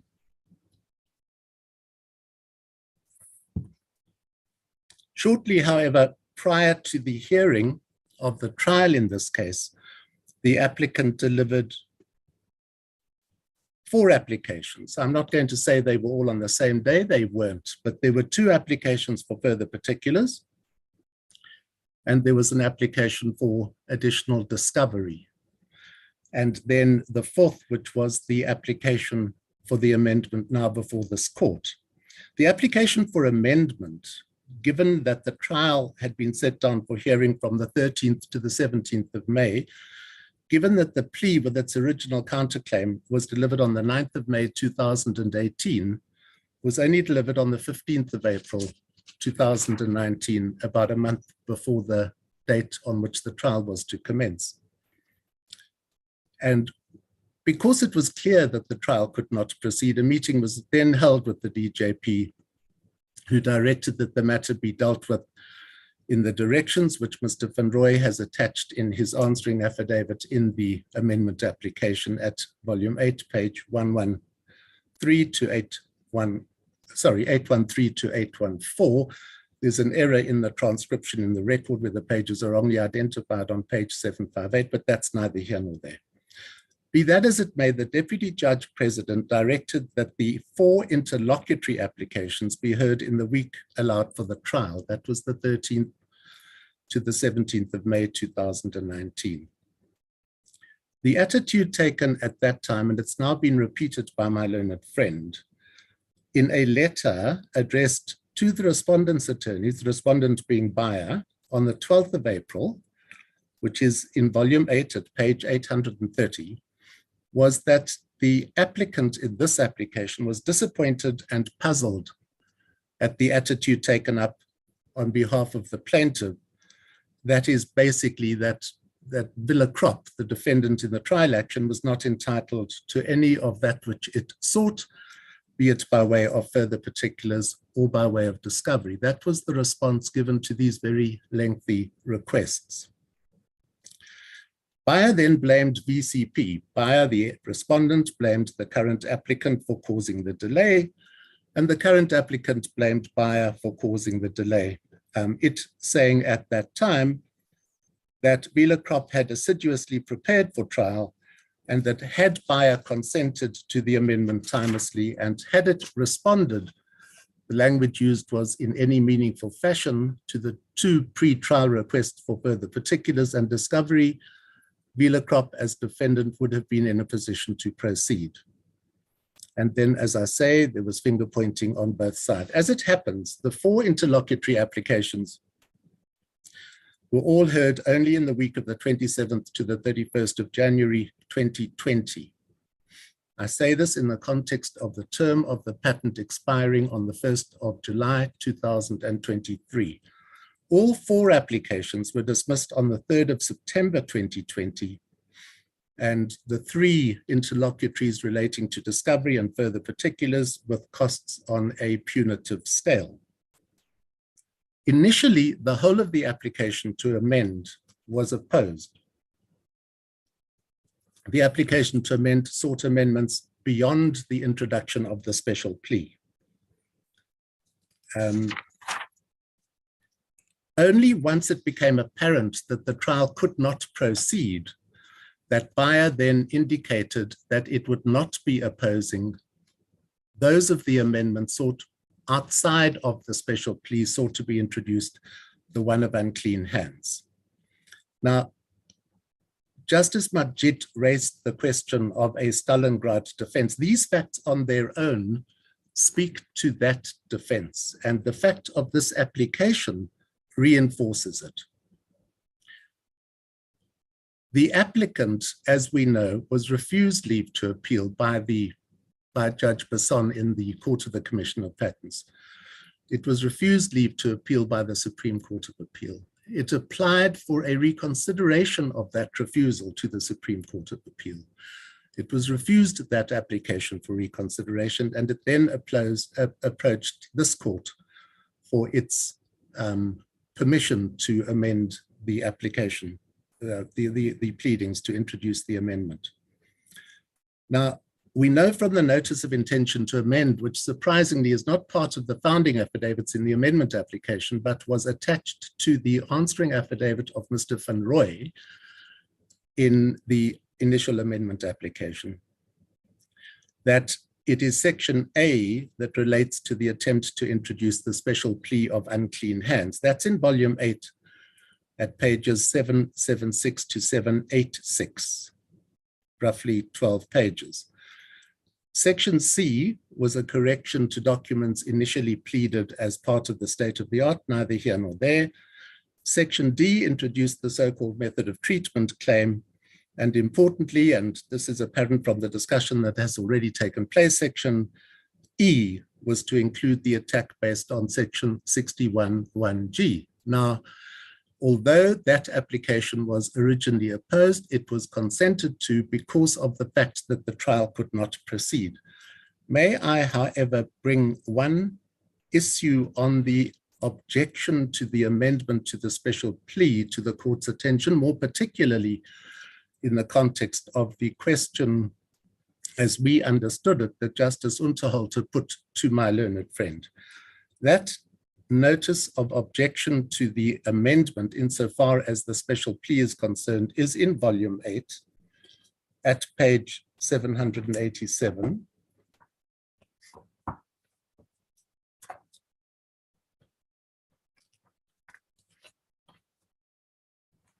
The objection.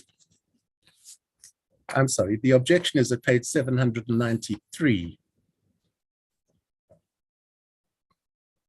As we understood Justice Unterhalter, he stopped at vague and embarrassing, but the nature of the objection is also, and that it lacks averments which are necessary to sustain a defense.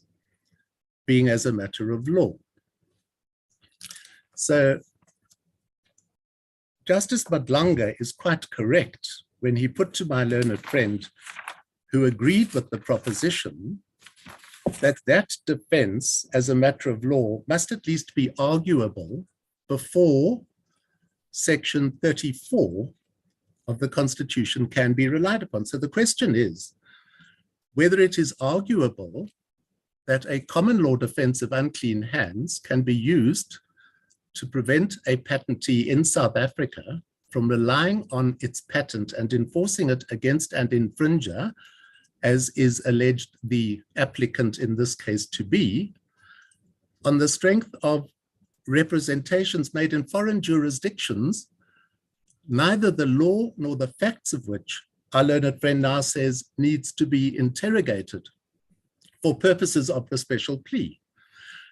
The question then arose as to whether or not the doctrine of unclean hands in fact already applies in patent litigation. When asked by Justice Madlanga in the initial part of this debate whether or not it does, our learned friend said it does apply. At that point, Mr. Bowman, the 10 minutes is up. My questions may put questions to you now. Please continue. Thank you, Justice Madlanga. On the heads of argument, we don't know whether the submission is that it does or does not already apply. May I refer you to our heads of arguments on page 4.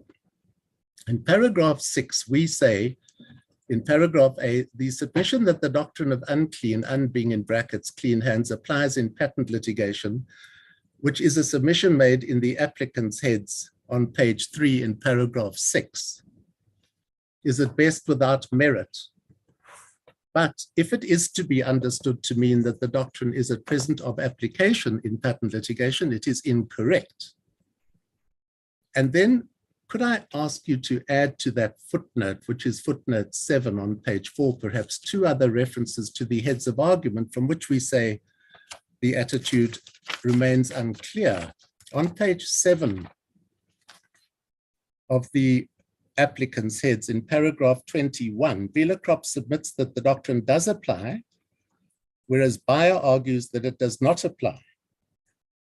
There is currently no law on this point, and Velakrop requests that the law be developed in this regard to include the doctrine of unclean hands in patent litigation. It is in the interest of justice for this question to be determined. So we have, it does apply, but there's no law on the point.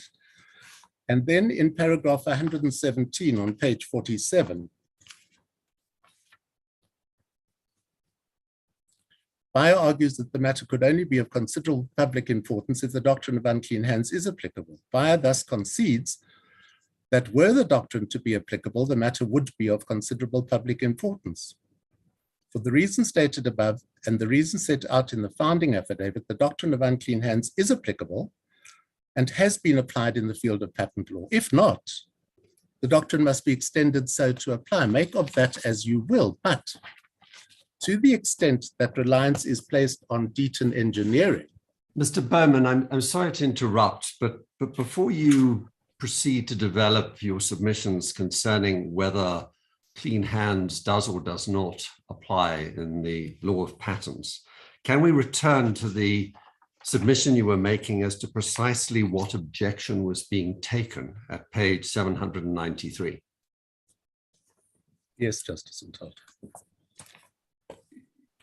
You're perfectly correct that there is both a vague and embarrassing objection, and that the averments are, that the pleading lacks averments necessary to sustain a defense. But if one examines what the particularity of the objection is, can you point us to the place where it says that the doctrine of clean hands, the defense that is raised, is not sustainable as a defense in the law of patents? Justice Unchalter, I can't glibly answer you with reference to the record, but if we start at volume 8, page 776, which is where the notice of intention to amend appears, It is a notice of intention to amend the defense and counterclaim by the insertion of the following plea in limine. So the section A deals with the plea in limine. Yeah. The plea in limine is unclean hands, abusive process, breach of patentee of good faith, and so on. So the plea is one related to whether or not the unclean hands is part of our law.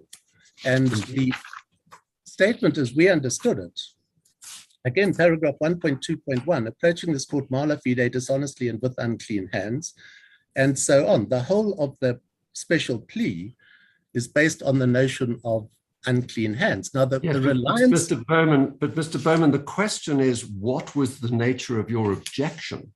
Because the commissioner didn't determine the question as to whether this defense is sustainable in the law of patents. It wasn't argued, it wasn't determined, and yet that's what you're asking this court, it seems, to do. Now, generally speaking, this court won't do that. Yes, no, until such time as a determination of these matters have been made by the courts below.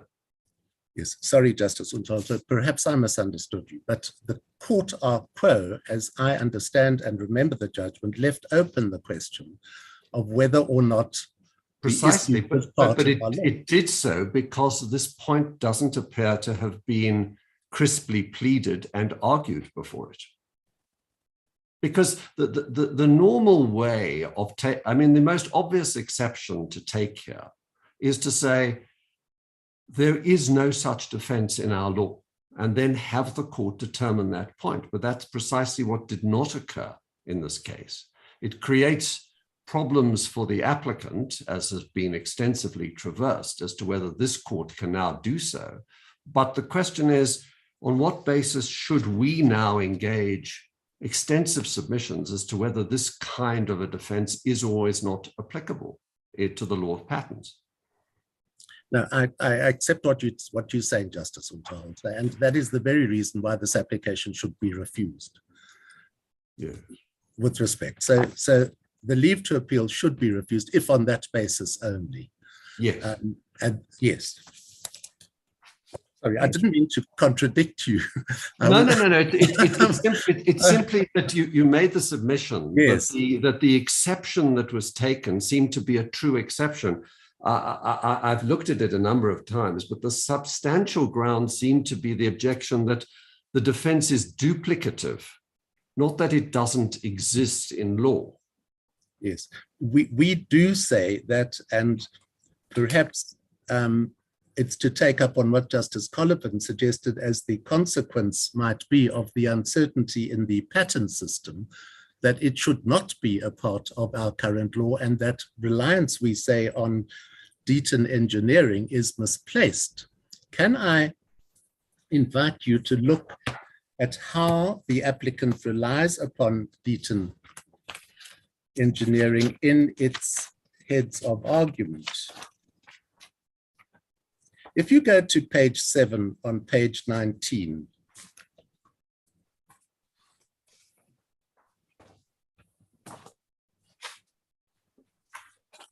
accordingly, were Billicrop to be allowed leave to amend its plea to include the special plea of unclean hands, and were the doctrine found to be applicable to patent litigation, which we submit it should be, the effect thereof would extend beyond the narrow interest of the parties. Such an outcome would send an unequivocal message to patent holders that a patent holder cannot approach the South African courts for enforcement of its rights if, and delete the first alternative, just carry on reading, if as held in Deaton, where the patentee, while fully aware of the invalidity of a claim, seeks to enforce it.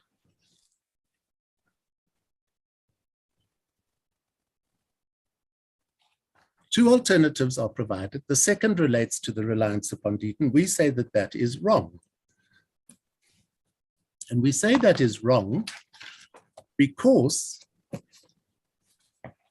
Deaton was dealing only with an amendment to a patent application, as it happens in the course of revocation proceedings. But what one then has to have regard to on the politics of the applicant's case would be a section in the Act to which I don't believe reference has been made by either of us. Section 68 deals with the situation where, let us assume we ran the patent trial and that claims 1 to 4 were found, I'm assuming this, I'm not conceding it, that claims 1 to 4 of the patent specification were to be deleted, were to be said to be invalid and liable, and the patent for that reason liable to be revoked. And that the basis of the invalidity was a lack of novelty of those claims, but that claim 5 was good. What would happen is the interdict would be granted subject to the revocation order, which would be suspended pending the opportunity which would be given probably to the patentee to amend out of the invalidity of claims 1 to 4 in terms of section 68 of the Patents Act. Section 68 provides in terms for relief for infringement of partially valid specifications,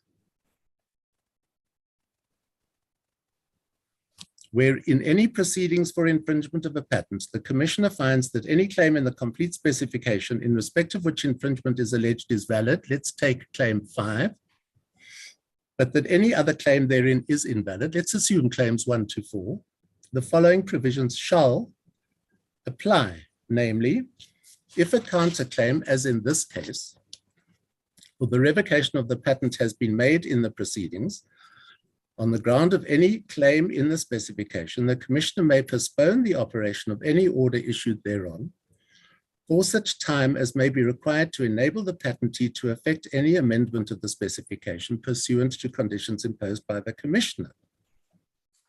And when the specification has been amended, in terms of paragraph A, the commissioner may, subject to such order as to costs, here is the discretion, as he may issue, and as to the date from which damages shall be calculated, he may grant relief in respect of any claim which had before the amendment been found to be valid and infringed. That is where the issue of unclean hands could be taken into account in determining whether or not to allow an amendment. It is in that context that Judge van Dijkhorst dealt with the issue in detail.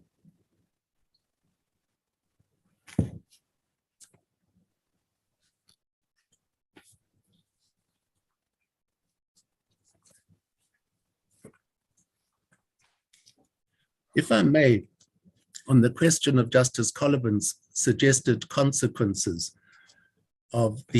Sorry, Mr. Bowman, could I just go back to your section 68 argument? Are you suggesting that the section would be available to cure the consequences of a representation made falsely or dishonestly as well? No, not if the basis for revocation, in terms of your Justice Collivan's, your own judgment in the Gallagher case in 2007. You, Justice Collivan, you decided, sitting as the Court of the Commissioner of Patents, that you ordinarily a patentee can amend out of novelty attacks by limiting claims. That's the way the system works. If, however, the invalidity was as a result of section 61(1)(g), then that possibility to amend probably, but on the strength of your own judgment, we say does not arise. And we've dealt with this in our heads of argument in paragraph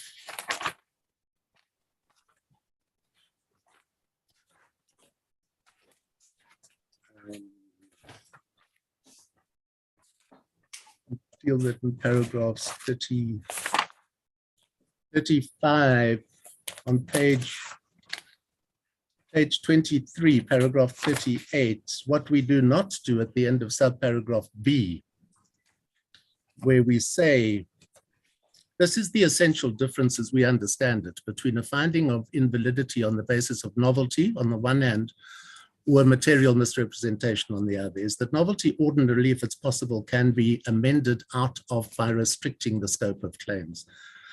But we say that the difference in the consequence of a finding of invalidity on the ground of novelty on the one hand, on the ground of material misrepresentation on the other, is that the claims of a patent found to be invalid on the ground of novelty could perhaps be amended to void the anticipation, whereas one found to be invalid on the ground of material misrepresentation is probably not capable of being amended. We should have inserted there the reference to the Gallagher case, which is Gallagher Group Limited and another versus IO Tech Manufacturing Pty Limited and others, 2013, Burrell's Intellectual Property Reports, page 45. And all one has to do is look at the first part of their head note. Can I have the first part of their head note on page 46 held further that the crisp question was whether, in the light of the legislature's change of stance, it is permissible under the 1978 Act for a patentee to amend out of the consequences of a knowingly material and false representation in a declaration,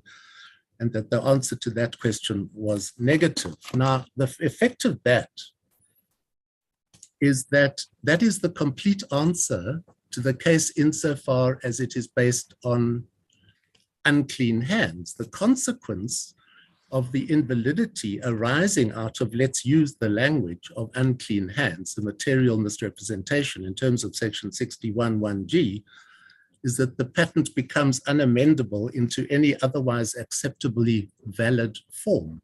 That is the penalty. It is provided for by the Patents Act. The problem with the whole of the theory on which the present application is based is the consequence of the allowance of this kind of undue, unclean hand argument to be introduced into our patent system, based as the present case is on representations made outside of South Africa. And so, by way of example, in South Africa, there's an application for a patent which names 3 inventors.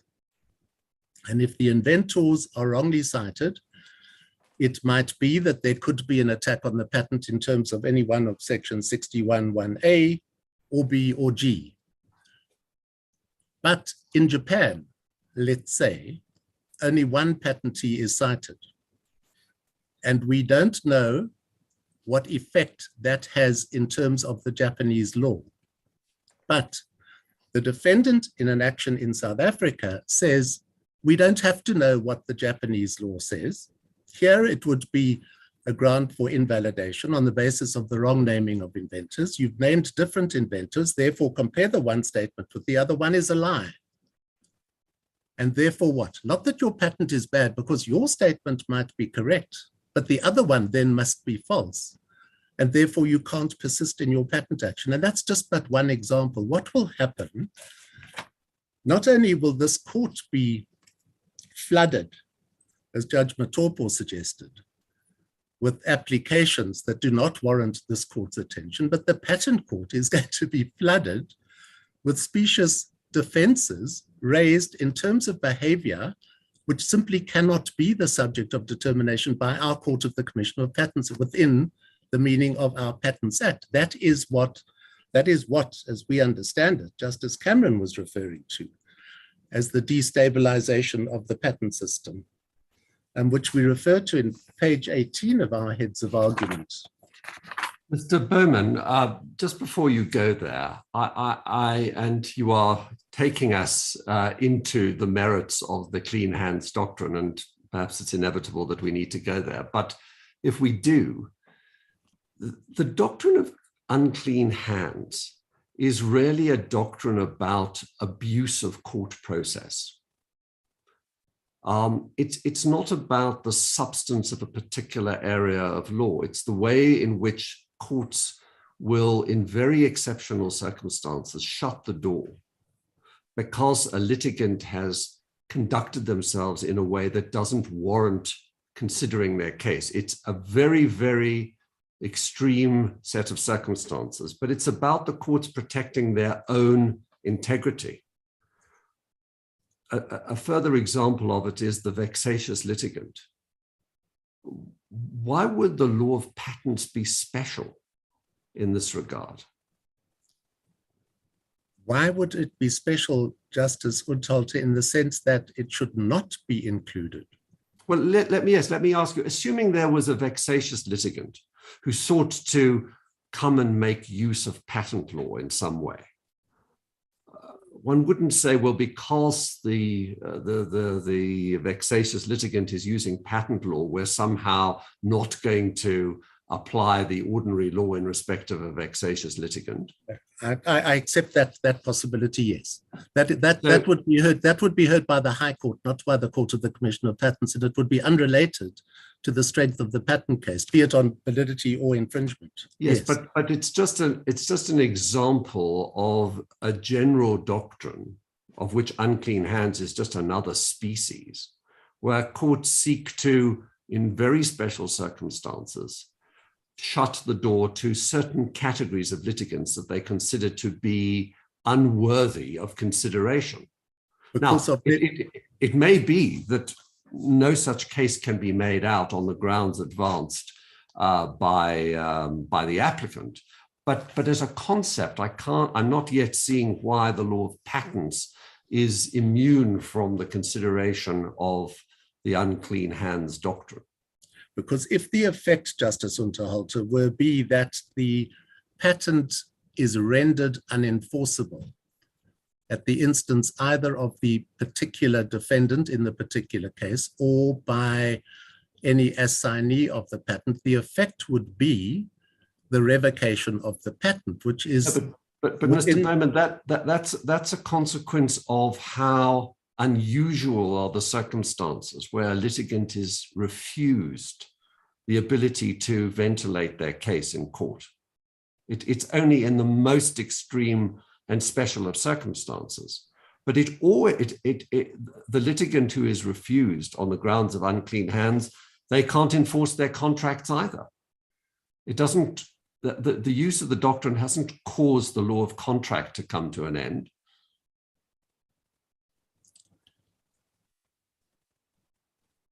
I accept, obviously, what you're saying to me. Why need we think beyond this particular act, this particular case, where if buyer were fraudulent even in its behavior in applying for the SPCs, how could that prevent it enforcing the patent in this country? Well, all that you're advancing to us is that not that the doctrine of clean hands can't be of application in a patent case, but that the grounds advanced are not sufficient to make out the claim. I will accept that for present purposes. I haven't thought through the consequence, thank you, Justice Untitled, of the notional possibility of allowing a defendant in a patent action to say, I don't challenge your allegation of infringement. I don't challenge the validity of the patent, but your behavior elsewhere has been of such a kind that you cannot enforce the patent. I can't think of that situation within the meaning of the Patents Act.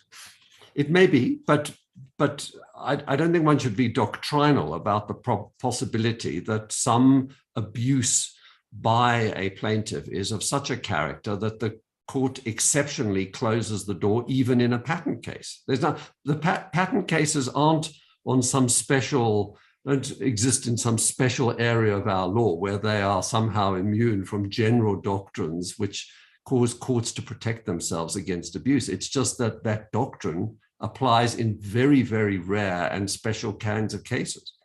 As long, Justice Untitled, as we don't have to speculate where they are and what their parameters are for purposes of this case, yes. But then if you accept that proposition, let me come back to my anxiety that I raised earlier. You are taking us into an inquiry as to whether in this case, the clean hands doctrine can be of application. And my worry, just to repeat what I've already said, is that's precisely a matter where we're being asked to determine this matter when we don't have the benefit of a thorough judgment of any kind from any other court.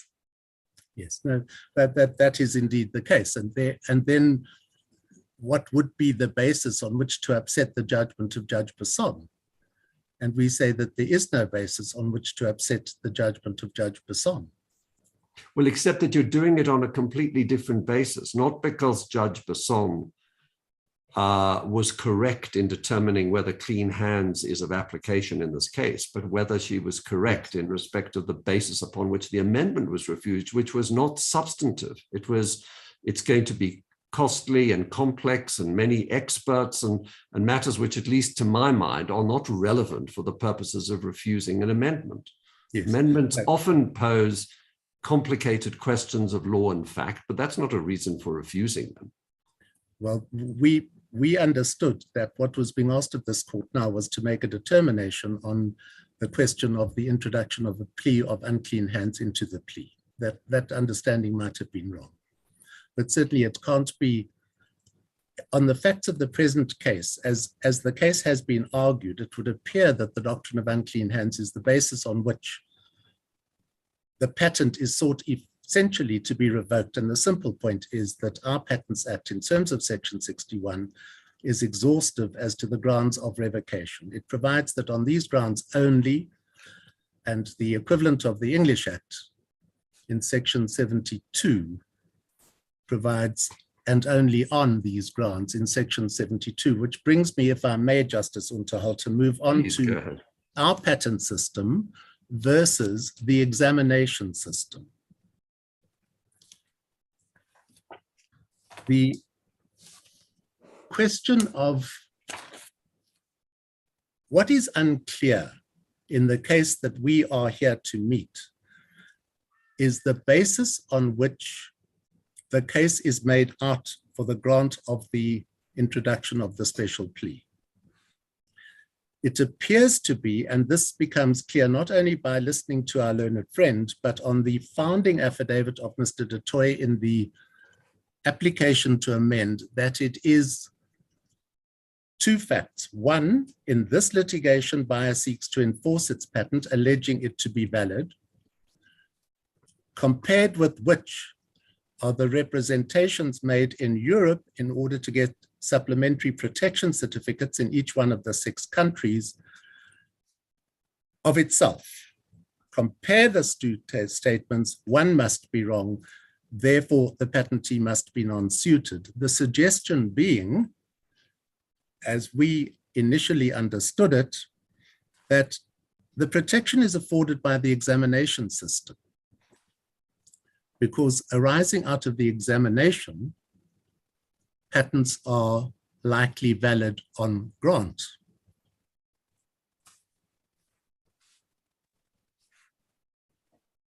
Now, on the facts of the present case, on the facts of the present patent, and on the facts of its own examination, the facts are in any event against the applicant in this application.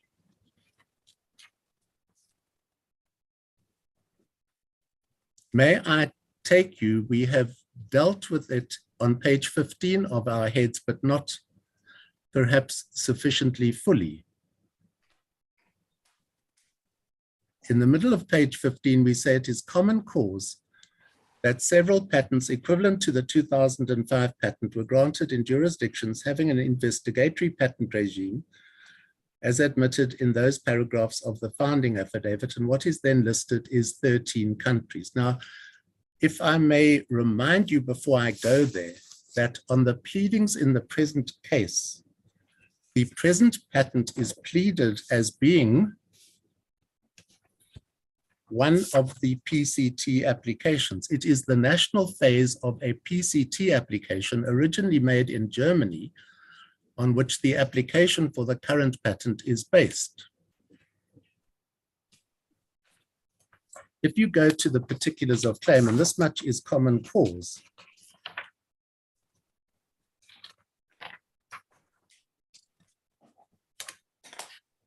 volume 1 at page 5, paragraph 4. The patent originated as a patent convention cooperation at paragraphs 90 to 93. It's in volume 3, page 200 and at page 204. The point, and this is the whole basis of the attack on our existing patent system. In paragraph 89, the fact that the South African patent system is open to abuse. It is correct that this was part of the matter struck out, but be that as it may for present purposes, it is part of the attack on the South African patent system, which is what this application is. The fact that it's open to abuse is illustrated when one considers the claims granted in other jurisdictions as compared to the claims of the 2005 patent maintained in South Africa. Equivalent patents to the 2005 patent were granted, the statement is made, with claims of a much narrower scope by the respective patent offices of India, China, the United States of America, Australia, Russia, Vietnam, Israel, Chile, Kenya, and Canada. Even in developing countries with examination offices that may be considered of a standard below that of the EPO or resource constrained, the claims of the equivalent patents granted, they were nevertheless whittled down substantially. For example, the equivalent Indian patent number contains just 2 claims, as compared to the 17 claims of the 2005 patent. That is neither here nor proverbially there. Claim 1 of the Indian patent is directed to just one compound from claim 5 of the 2005 patent. Be that as it may, and accepting that at face value, that is the compound that was allowed by the Indian Patent Office. Claims 1 to 4 have thus been deleted from the Indian application. Similarly, Mr. Bowman, excuse me. Sorry, Judge Mtoko. Is it not correct that the submissions that you are making, and if the respondent, the applicant rather, were to consider joining issue with, they still would have an opportunity to join issue with if the amendment is refused, and if we're not inclined to grant leave, they could still raise the same arguments that they want to raise at the High Court without any prejudice being suffered by them. In other words, they would not be hampered at all in proceeding with its claim, because the basis, as I indicated to your colleague, find its place on the dishonesty, misrepresentation, false, and my brother put it as lying. So given those condiments, can they take that to the High Court or to the High Court, and on the basis of your section 61(1)(g) and ask for the revocation of this? Yes, Justice Matopo, what I was trying to do is to show that even within the examining countries, in those 13 countries, Claim 5 survived. Now, we've had the debate about Section 68. Even if those countries' examining officers, and I'm not conceding this, were correct in eliminating and getting rid of Claims 1 to 4, on which reliance is placed, Claim 5 remained within the examining jurisdictions to which reference is made. But the determination of whether or not Claims 1 to 4 and or parts of Claim 5 are in fact invalid will be determined in the inquiry on novelty at the trial. That's precisely the issue that will be determined, and that is when they will get their relief.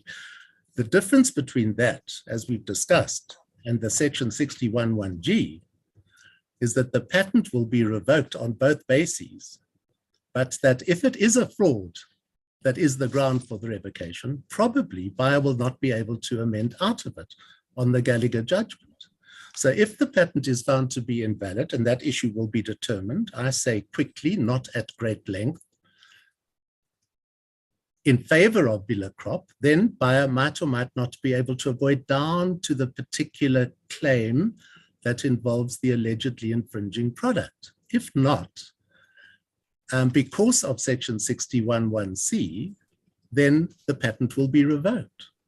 And that's it. That is where the determination takes place at the trial court, with the different consequence as to the invalidity or novelty on one hand, section 61(1)(c), or read with section 25, or section 61(1)(g).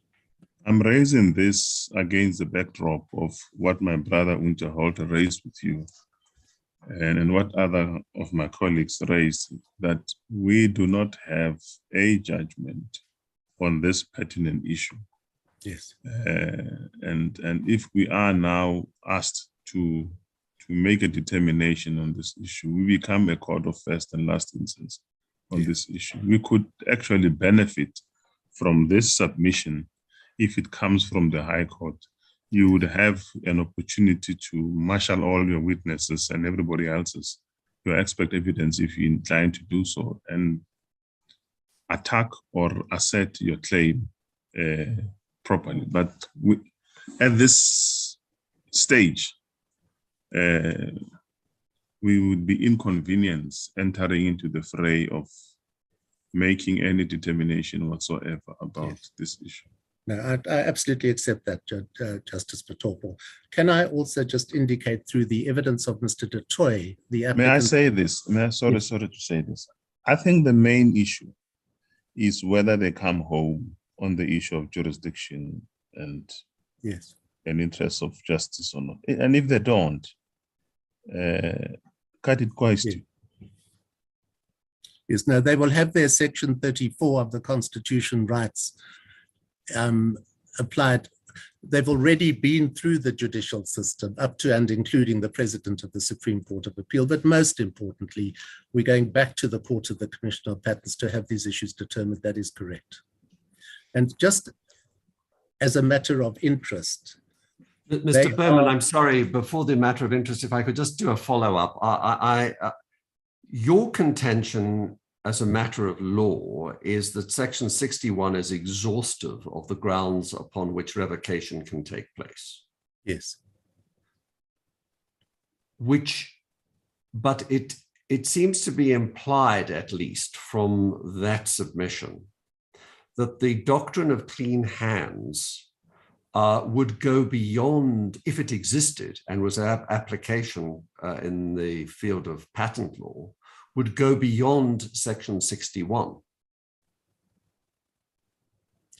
In other words, as I've understood your contention, but I may be wrong, you apprehend a situation where if the doctrine of clean hands were to be of application to the law of patents, it would go beyond Section 61, and that's not permissible.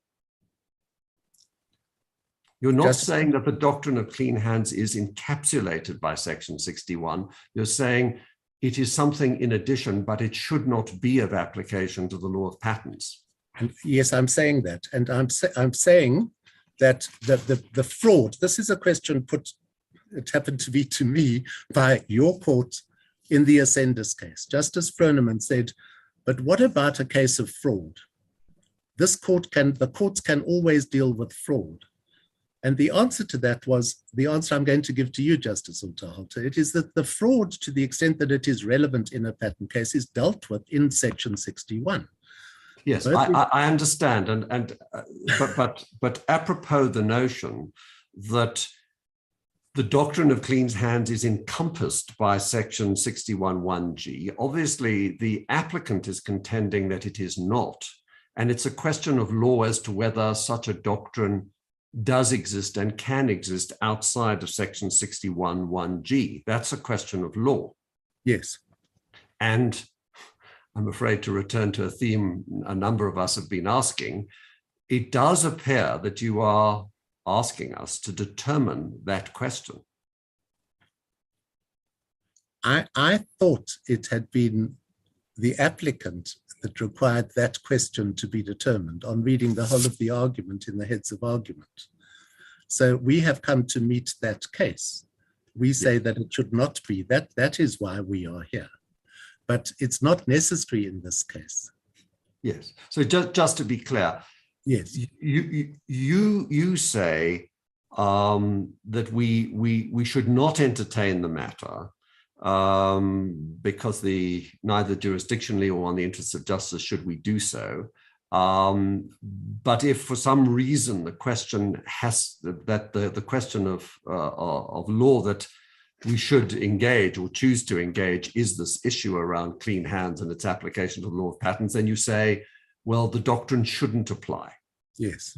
There should be no doctrine outside of what is encapsulated by the statute, and in particular, Section 61. Is that your contention? In this case, yes, Justice Unterhalter. Yes, thank you. I just wanted to be clear. If I could Mr. Bowman. I'm sorry. Sorry, could I just follow up on that, please, Mr. Bowman?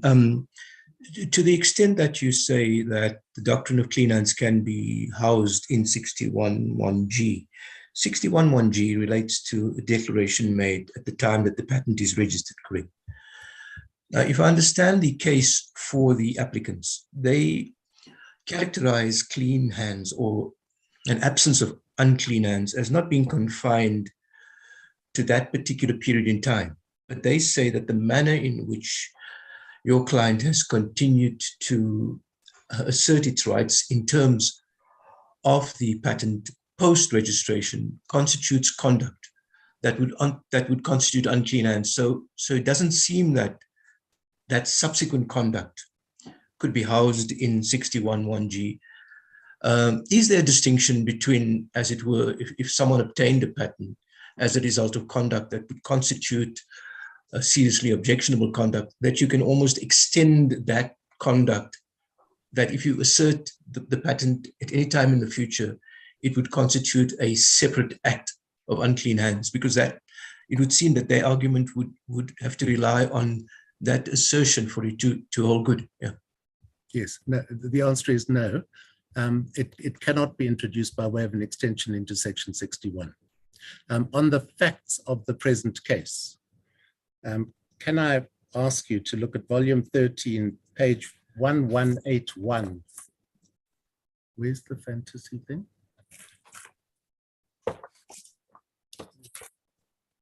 Mr. Dutoy, the attorney, on this issue of the timing of the representation, in paragraph 71, on page 1181, the special plea concerns the effect of contradictory representations made by the plaintiff or its related entities in other jurisdictions concerning spirotetramat, an exercise we say can and should not be done by any court.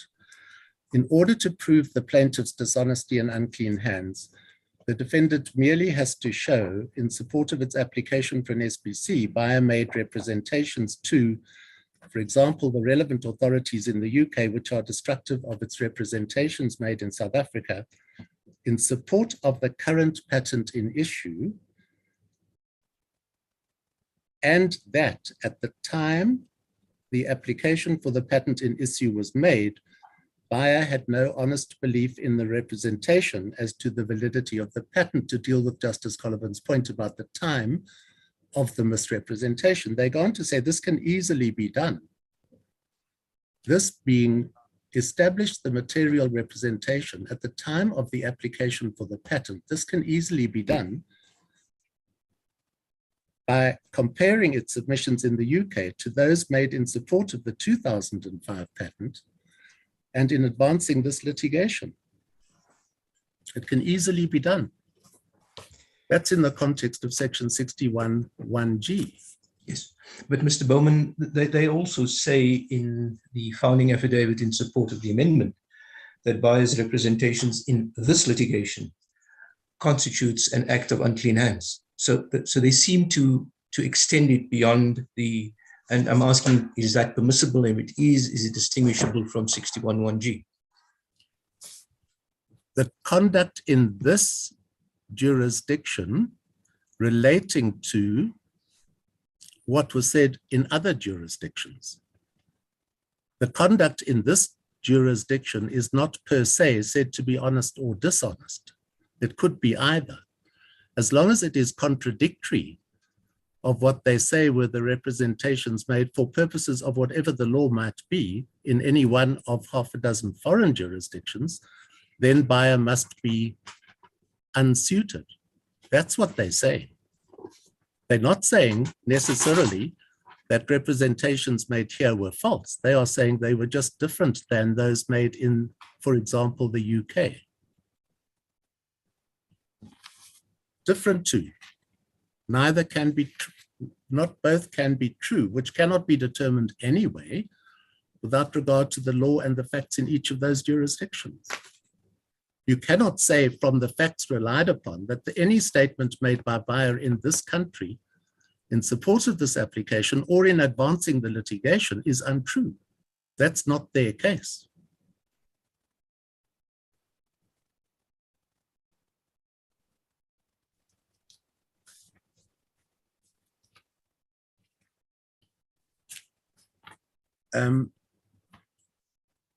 I see I have 4 minutes. May I just gather my thoughts for a moment? Have I referred to the judgment of Cameron in Ascendus? We don't think, and our submission is that Ascendance is of no assistance to our learned friends. It is to the contrary against any proposition put up, based both on the judgment of Justice Compepi and on the judgment penned by Justice Cameron. Neither judgment is supportive of the present case sought to be made out on behalf of the applicant. The Justice Compepi made the position clear. She also made clear that the issue that attracted the jurisdiction, albeit in a patent case, of that case was an interpretational one. It related to the question. The question there was whether, having relied upon one defense in terms of section 61(1) as a ground for revocation, a defendant could thereafter rely on another ground of defense. It is in that context that the res judicata was pleaded. And Justice Compepi's judgment said yes, Justice Cameron's judgment said no, but neither made any proposition that is supportive of the present application. To the contrary, Justice Compepi made the point that the Act and our system perhaps encourage the bringing of more revocation applications, which is what the situation should be. And Justice Cameron,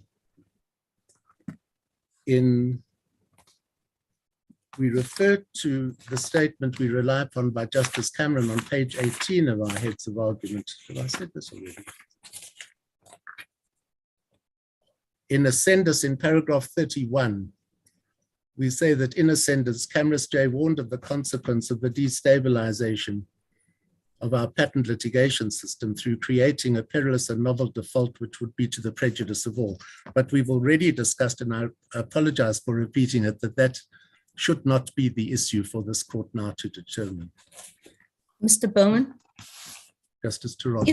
If this court was to find that the commissioner applied the incorrect test in refusing the application for amendment, where does that leave us?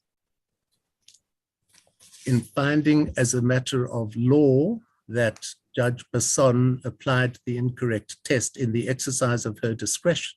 Yes. You see, affordable medicine say we must look at the question of mala fides, and we must look at whether the amendment will cause injustice or prejudice that cannot be cured by a cost order. I didn't see in the judgment of Justice Basson that she had applied any of those criteria.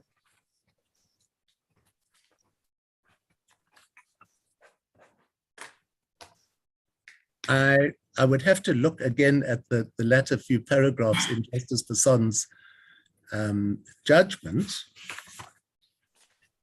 but certainly it was on the basis of the interests of justice that she declined the application for the amendment, and correctly on the basis, as we understand it, that the issues would be ventilated at the trial. And if that finding is correct, then on what basis could she be said not to have applied affordable medicines, to which she gives at least lip service? Yes, she did not have regard to the criteria of mala fides. She did not consider the question of prejudice or injustice to the other party, which could not be cured by a cost order. She did, in one of the paragraphs, give me a minute, please. Give me the judgment, paragraph, volume, Basson's judgment.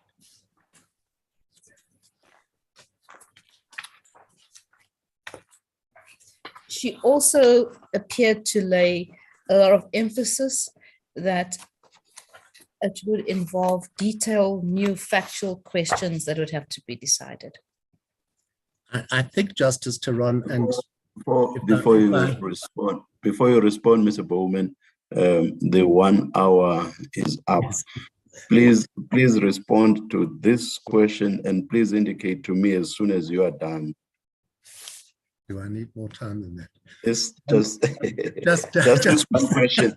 Just tell me when you are done. Thank you, Justice Madlanga. To answer Justice Theron, at page 39 of our heads of argument, we deal, as we believe we're able to, with affordable medicines in paragraph 60. Let me rephrase the question, Mr. Bowman. If this court was to find that Justice Basson did not apply the test correctly, the test for whether or not to grant an amendment, what should this court do? The court should still refuse the application, the first part of the order sought for leave to appeal, on the ground that the issues raised will not form part of the interest of justice. They have nothing to do with any constitutional right in terms of Section 34, and that such issues that need to be resolved will be resolved at the trial, there being no possible prejudice to the applicant. The issues on which they rely for the amendment will be canvassed at the trial. That has been our consistent case from the beginning of this application for amendment. So we should let the misapplication of the law by the High Court, if there was one, stand. The consequence cannot be to allow leave to appeal in order that the amendment be introduced, in order that we spend however many weeks canvassing the law and the facts in each of 6 different European jurisdictions. Yes. The answer might be that a misapplication of the law doesn't give this court jurisdiction. I think I heard that suggested. I thought you were inviting me to say something other than that, but yes, that's certainly good enough for our case, Justice Theron. Thank you, Justice Madlanga. Thank you, Mr. Bowman. Justice Madlanga, if I might just have a very brief follow-up to my sister Justice Theron's question. Mr. Bowman, okay, all right. But Mr. Bowman, if you look at the judgment of the commissioner, particularly at pages 1003 and 1004 of the record at volume 11. Yes, Justice Unterholzer. There appears to be an understanding that one grants or refuses an application to amend on some broad-based notion of the interests of justice. But that's not correct. That's not what our law says. There's a very particular kind of prejudice which has to be examined, which is whether the amendment that is sought to be introduced would occasion prejudice to the other litigant that can't be recompensed by way of a cost order. It's not whether it's generally convenient to hear a defense and the like. The complaint of the applicant is, we have a clean hands defense. It may be good in law, it may be bad in law, but we wish to introduce it. Your election was either to bring a true exception to that or to resist it on other grounds, but the other grounds do not seem to have been properly applied, at least as far as I can see, by the commissioner. Let me take you to a concrete example. When can one refuse an amendment to pleadings? Because the defense that is sought to be introduced raises complicated questions of law or fact.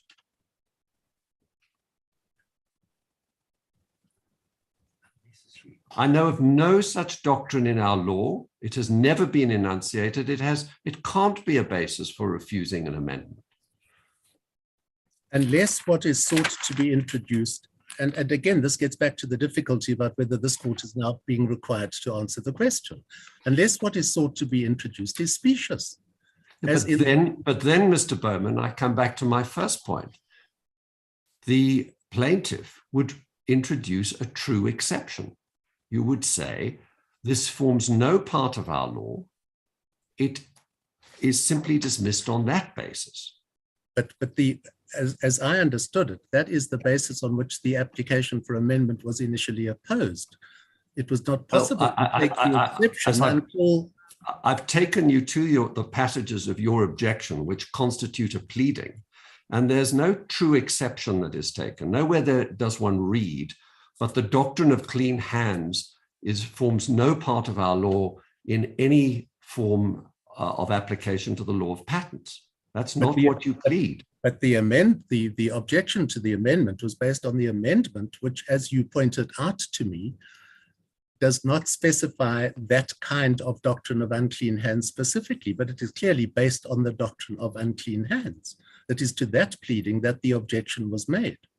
Yes, absolutely. But we couldn't allow the amendment.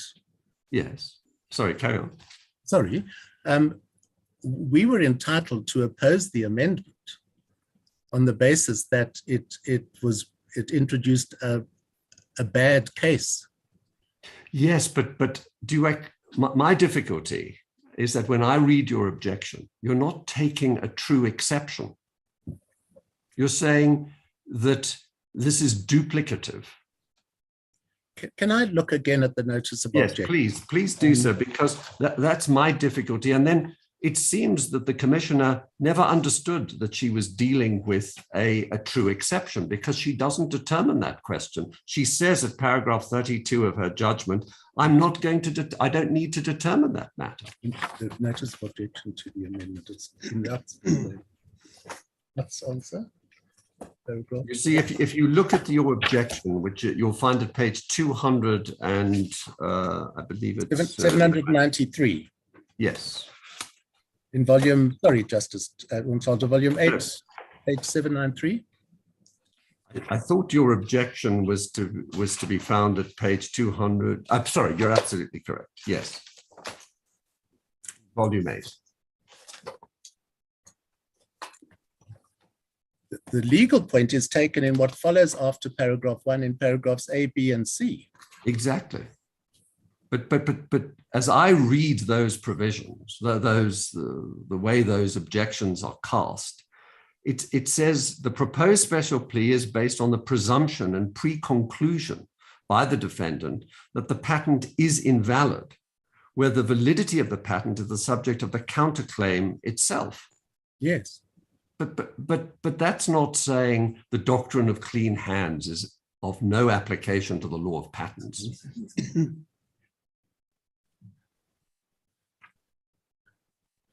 Which gets us back to the question you put to me originally, Justice Untitled, about what is the nature of the pleading sought to be introduced by the amendment.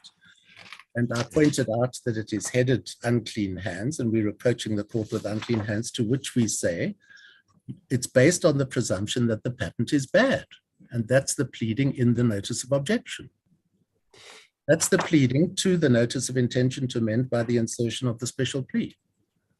Let us return to the question posed by my sister, Justice Tyrrell. What seems abundantly clear is that the commissioner didn't determine the legal question as to whether the doctrine of clean hands can exist outside Section 61. That seems abundantly clear. Yeah. And she declines to do so apparently at paragraph 32 at page 1004 on the basis she doesn't need to, because she's rejecting this amendment on other grounds. Yes. And the question that was posed to you by my sister, Justice Turon, is, well, if those other grounds are bad, in other words, they're not a proper application of the law applicable to the grant or refusal of an amendment, and assuming we can get to that issue, where does that leave us? With the consequences that is too appalling to even consider, Justice Unterhalter. If what you are putting to me is that you have no alternative but to allow leave to appeal and the introduction of the special plea. Well, I don't necessarily think the second proposition inevitably follows, but assuming we can reach the question. Yes, well, if we can reach, well, the question we say is that you can't grant the leave to appeal. Yes, but of course there's but the force of, if I may, the force of Justice Turon's question is, if we can, for some reason, or feel we should reach the question, then we seem to be in the following situation, that the commissioner wrongly applied the law for the purposes of determining whether an amendment should be granted, and didn't determine what I'm calling the true exception, which is whether the doctrine of clean hands can form part of our law in respect of the law of patents. And where does that leave us? Where does it leave us? This case doesn't. You see, Mr. Bowman, when you sit down, we are left with that problem if we can reach that issue. Yes, I think I'm going to rely upon if we can reach that issue, Justice Unterhalter. And that will determine the question of jurisdiction. That will determine the question of whether it's in the interest of justice, which will be required to be determined in order to determine the question of jurisdiction. And the question of the alternative doesn't apply. That would be my response to you, Justice Unterhalter. Right. Yes, thank you, Mr. Bowman. Thank you, Justice Madlanga. Is anything else? Colleagues, are there Justice other Madlanga, I have a question on another matter on costs. Mr. Bowman, you asked for costs on a punitive scale in this court. Yes. A similar request was made before by Sonjay, but she declined it. What has changed? And would your answer differ as to the basis on which, if we are with you, whether we are in jurisdiction or on the merits, does it make a difference in your reply? I think it is on the Stalingrad basis that we would ask for the attorney and client costs, Justice Majid. We didn't know that at the time, on refusal of the application for leave to appeal, there would be a further application to the Supreme Court of Appeal and then a further application for reconsideration. And those would be the basis on which we say that the situation is now different than it was then. Yes, thank you. Thank you, Justice. Thank you, Justice Majid. Thank you. Any other questions, colleagues? Now's your time. It looks, Mr. Bowman, do you need more time? If so, how much? Unless there are any further questions, Justice Madlanga, no. That's your argument. Thank you. Oh, thank you, Mr. Bowman. Yes, Ms. Robinson. Thank you, Justice Madlanga. Much has been said in the argument about Section 61, and with respect, it appears to ignore the structure of the Patents Act. I beg your pardon. Section 61 deals with grounds of revocation. That is a closed list of grounds. But there is another, and as I will show in my learned friend's submission, that the issues we seek to have ventilated in the special plea will be ventilated in the trial is wrong. It's incorrect. And I'll show you now why that is so. But Section 61 is a closed list. Any person may at any time apply in the prescribed manner for the revocation of a patent on any of the following grounds only. So the grounds for revocation is fixed. Now, what's not a closed numerous clauses are the grounds on which a defendant may rely for infringement. Section 65(3), a plaintiff in proceedings for infringement shall be entitled to rely by way of, etc., etc. And I beg your pardon. So the plaintiff, I beg your pardon, I seem to have lost my act. Would you mind just giving me a minute? I'm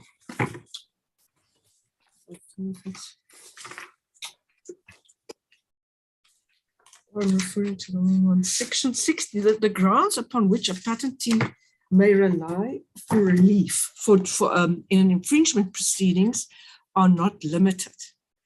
A plaintiff, there the word only is not used. I beg your pardon, here it is. So in proceedings for infringement, section 65(4), in any proceedings for infringement, the defendant may counterclaim for the revocation of the patent and by way of defense, rely upon any ground upon which a patent may be revoked. But the word only is not duplicated in section 65(4). So my learned friends' focus on section 61 is puzzling because we're not seeking revocation. It's very clear from what is being sought in the special plea, which is found at page 1162, that what the defendant seeks is that the court should refuse to entertain the plaintiff's demand for the reliefs and dismiss the action. What it wants is to have the doors of court closed. The special plea does not seek revocation, but it also means that the unclean hands that the defendant relies upon is not subsumed into section 61, as Bayer would argue. What is an issue is a defense to a claim for infringement. And there's nothing in the Act that prevents Villacrop from raising the special plea. No, it's a common law defense. This goes to the court's powers to regulate litigation. Now, the allegation is that the issues in section 61(1)(g) will be dealt with in any event. That is a patently wrong allegation.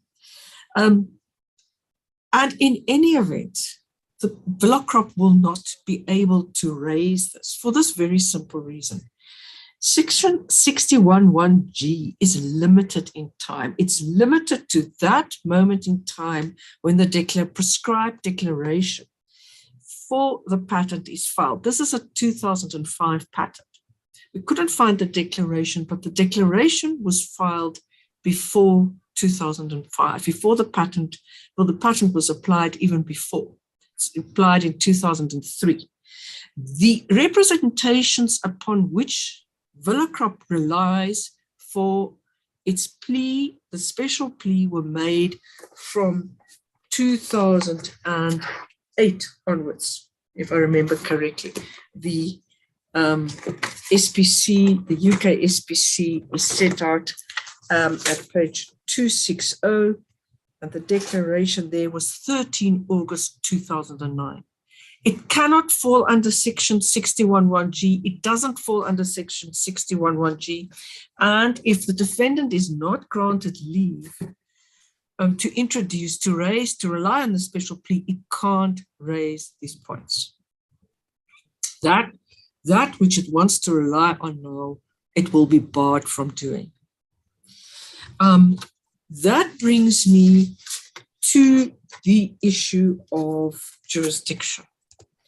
Now, my learned friend appears to argue the point in law. And if this court entertains his line of attack, then I submit that evidently a point of law of general importance to the public has been raised. But as regards the question of access to court, with respect, of course, we understand that not every refusal of an amendment can burden this court. But at the same time, the refusal of a defense can implicate Section 34. And here I appreciate that the court will have to find a way to achieve the balance. And I must admit that I don't know precisely where the line is to be drawn. But in the words of Kampepe J in paragraph 32, and I paraphrase somewhat, the applicant in this case, constitutional right to have the merits of its separate, undecided special plea heard in court, engages this court's jurisdiction when that right has been denied to it. Read, the balance is perhaps found in the interests of justice requirement. And here we submit that it is in the interest of justice, firstly, that this point be determined, and secondly, that the villa crop be given the chance to raise it. My learned friend's submissions that it requires the determination of foreign law is wrong again.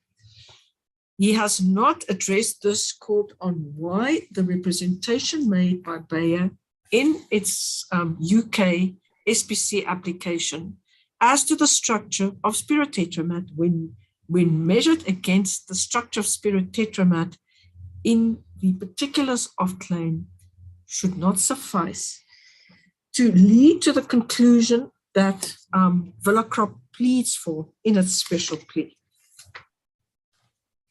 which is, as it states at page 1162, that in approaching the court as it did, the plaintiff did so mala fide dishonestly with unclean hands, in breach of its duty of good faith as a patentee, abused the process of this court, and deprived the defendant of its right to a fair trial under Section 34. And the facts are clear there. It comes down to a representation of the structure of spirit tetramat. Now, as regards the question of costs, my learned friend says that this a punitive cost order should be granted because of a Stalingrad strategy. Excuse me, Ms. Robinson, before you get to the cost,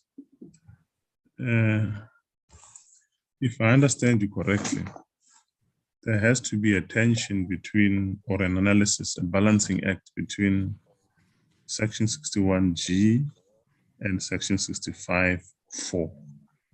So in other words, the defense that you are setting is not catered for in 61G, but in 65(4). Am I understand you correctly? Justice Matopo, as I said, 6061 sets out the grounds of revocation. 65(4) deals with defenses into infringement, which include the grounds for revocation, but it's not limited to that. So in that sense. So for you to come home on the special plea, we would have to incline to the view that you are raising it, not in terms of 61, but 65(4), which is a defense that is catered for there. Yes, Justice Matopo, we've never relied on Section 61. 61, we've always said 61 is not implicated because that deals with grounds of revocation. So 61 has never been an issue. Bayer made it an issue, but we've consistently said that Bayer errs in doing so. So if I want to understand you, the High Court erred in not entertaining your claim as it was formulated in terms of 65(4), because it said nothing about it. Yes, it didn't permit us to file the defense, to effect the amendment which would have permitted Villa Crop to rely on the defense, yes. But it is, as I said, this is not the Patents Act, the 65(4), which deals with defenses to infringement, is first of all very specifically not a numerous clauses because it pertinently omits the word only. But there are many other defenses that one can think of I beg your pardon, not contemplated in 65.4, because 65.4 says, amongst others, a defendant may rely on, for instance, lack of invalidity, lack of novelty, I apologize, which is also a ground of revocation. So it might either be a ground of defense or it might be a ground of revocation. But there are other grounds of defense which are not mentioned in the Act. For instance, what about a defendant could plead that it had permission or a license to use the patent? It could rely on acquiescence. It could rely on exhaustion of rights. These are just a few examples, not specifically mentioned in the Act, which could serve as grounds of defense. And in other words, my point is there's not a numerous clausus, and we have never relied on 661. It's never been an issue from our point of view. I'm interrogating this issue with you because it causes me some concern, i.e. because the High Court declined to deal with it. And secondly, as my brother Unterhalter put to Mr. Bowman and you as well, it was not specifically, the defense that you've raised, it was not specifically met by the notice of objection. Yes. And coupled with the findings of the High Court in refusing the amendment,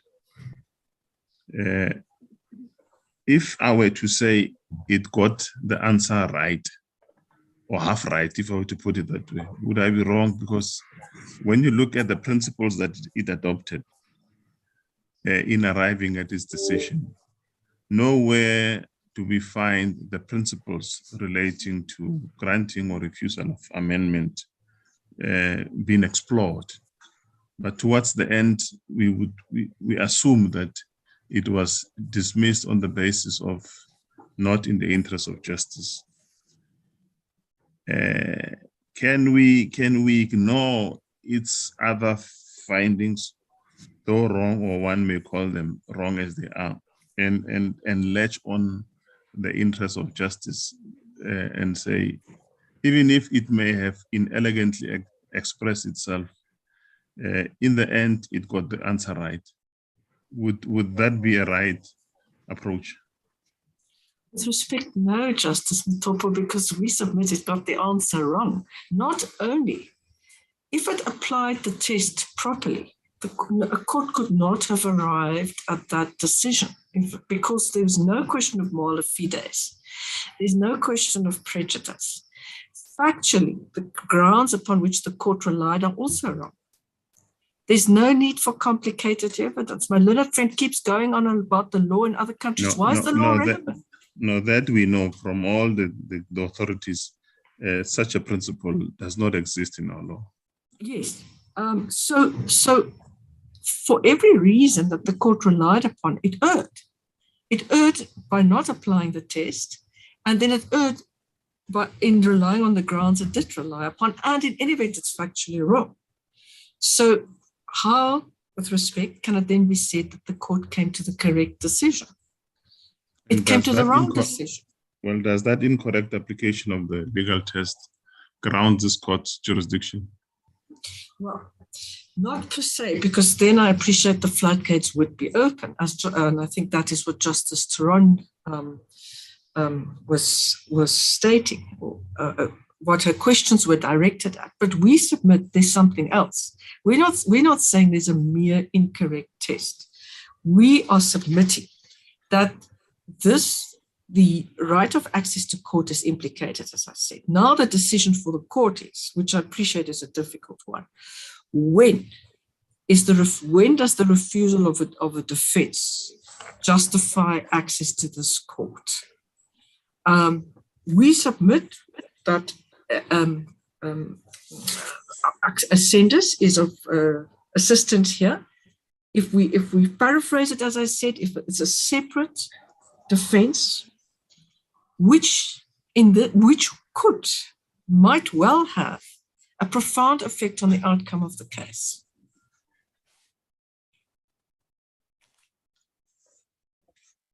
And therefore, linked to that, for that reason, we also say it's in the interest of justice that this be granted because of the potential effect on the outcome of the case, the considerable shortening of the period of time.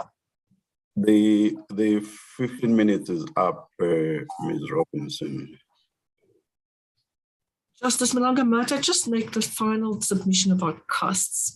My learned friend refers to a Stalingrad strategy, which astounds me. What Villacrop has done, had the undeniably, with respect to the judge, I quote, I submit, she did not follow the rules. She did not follow the guidance set out by this court. Since then, Villacrop has battled to overcome the consequences of that. How on earth can it not be accused of a Stalingrad strategy? Had it, for instance, succeeded at the stage of the Court of Appeal, this issue could now have been dealt with. So I submit that there is no justification for any punitive cost order, but I would ask the court to permit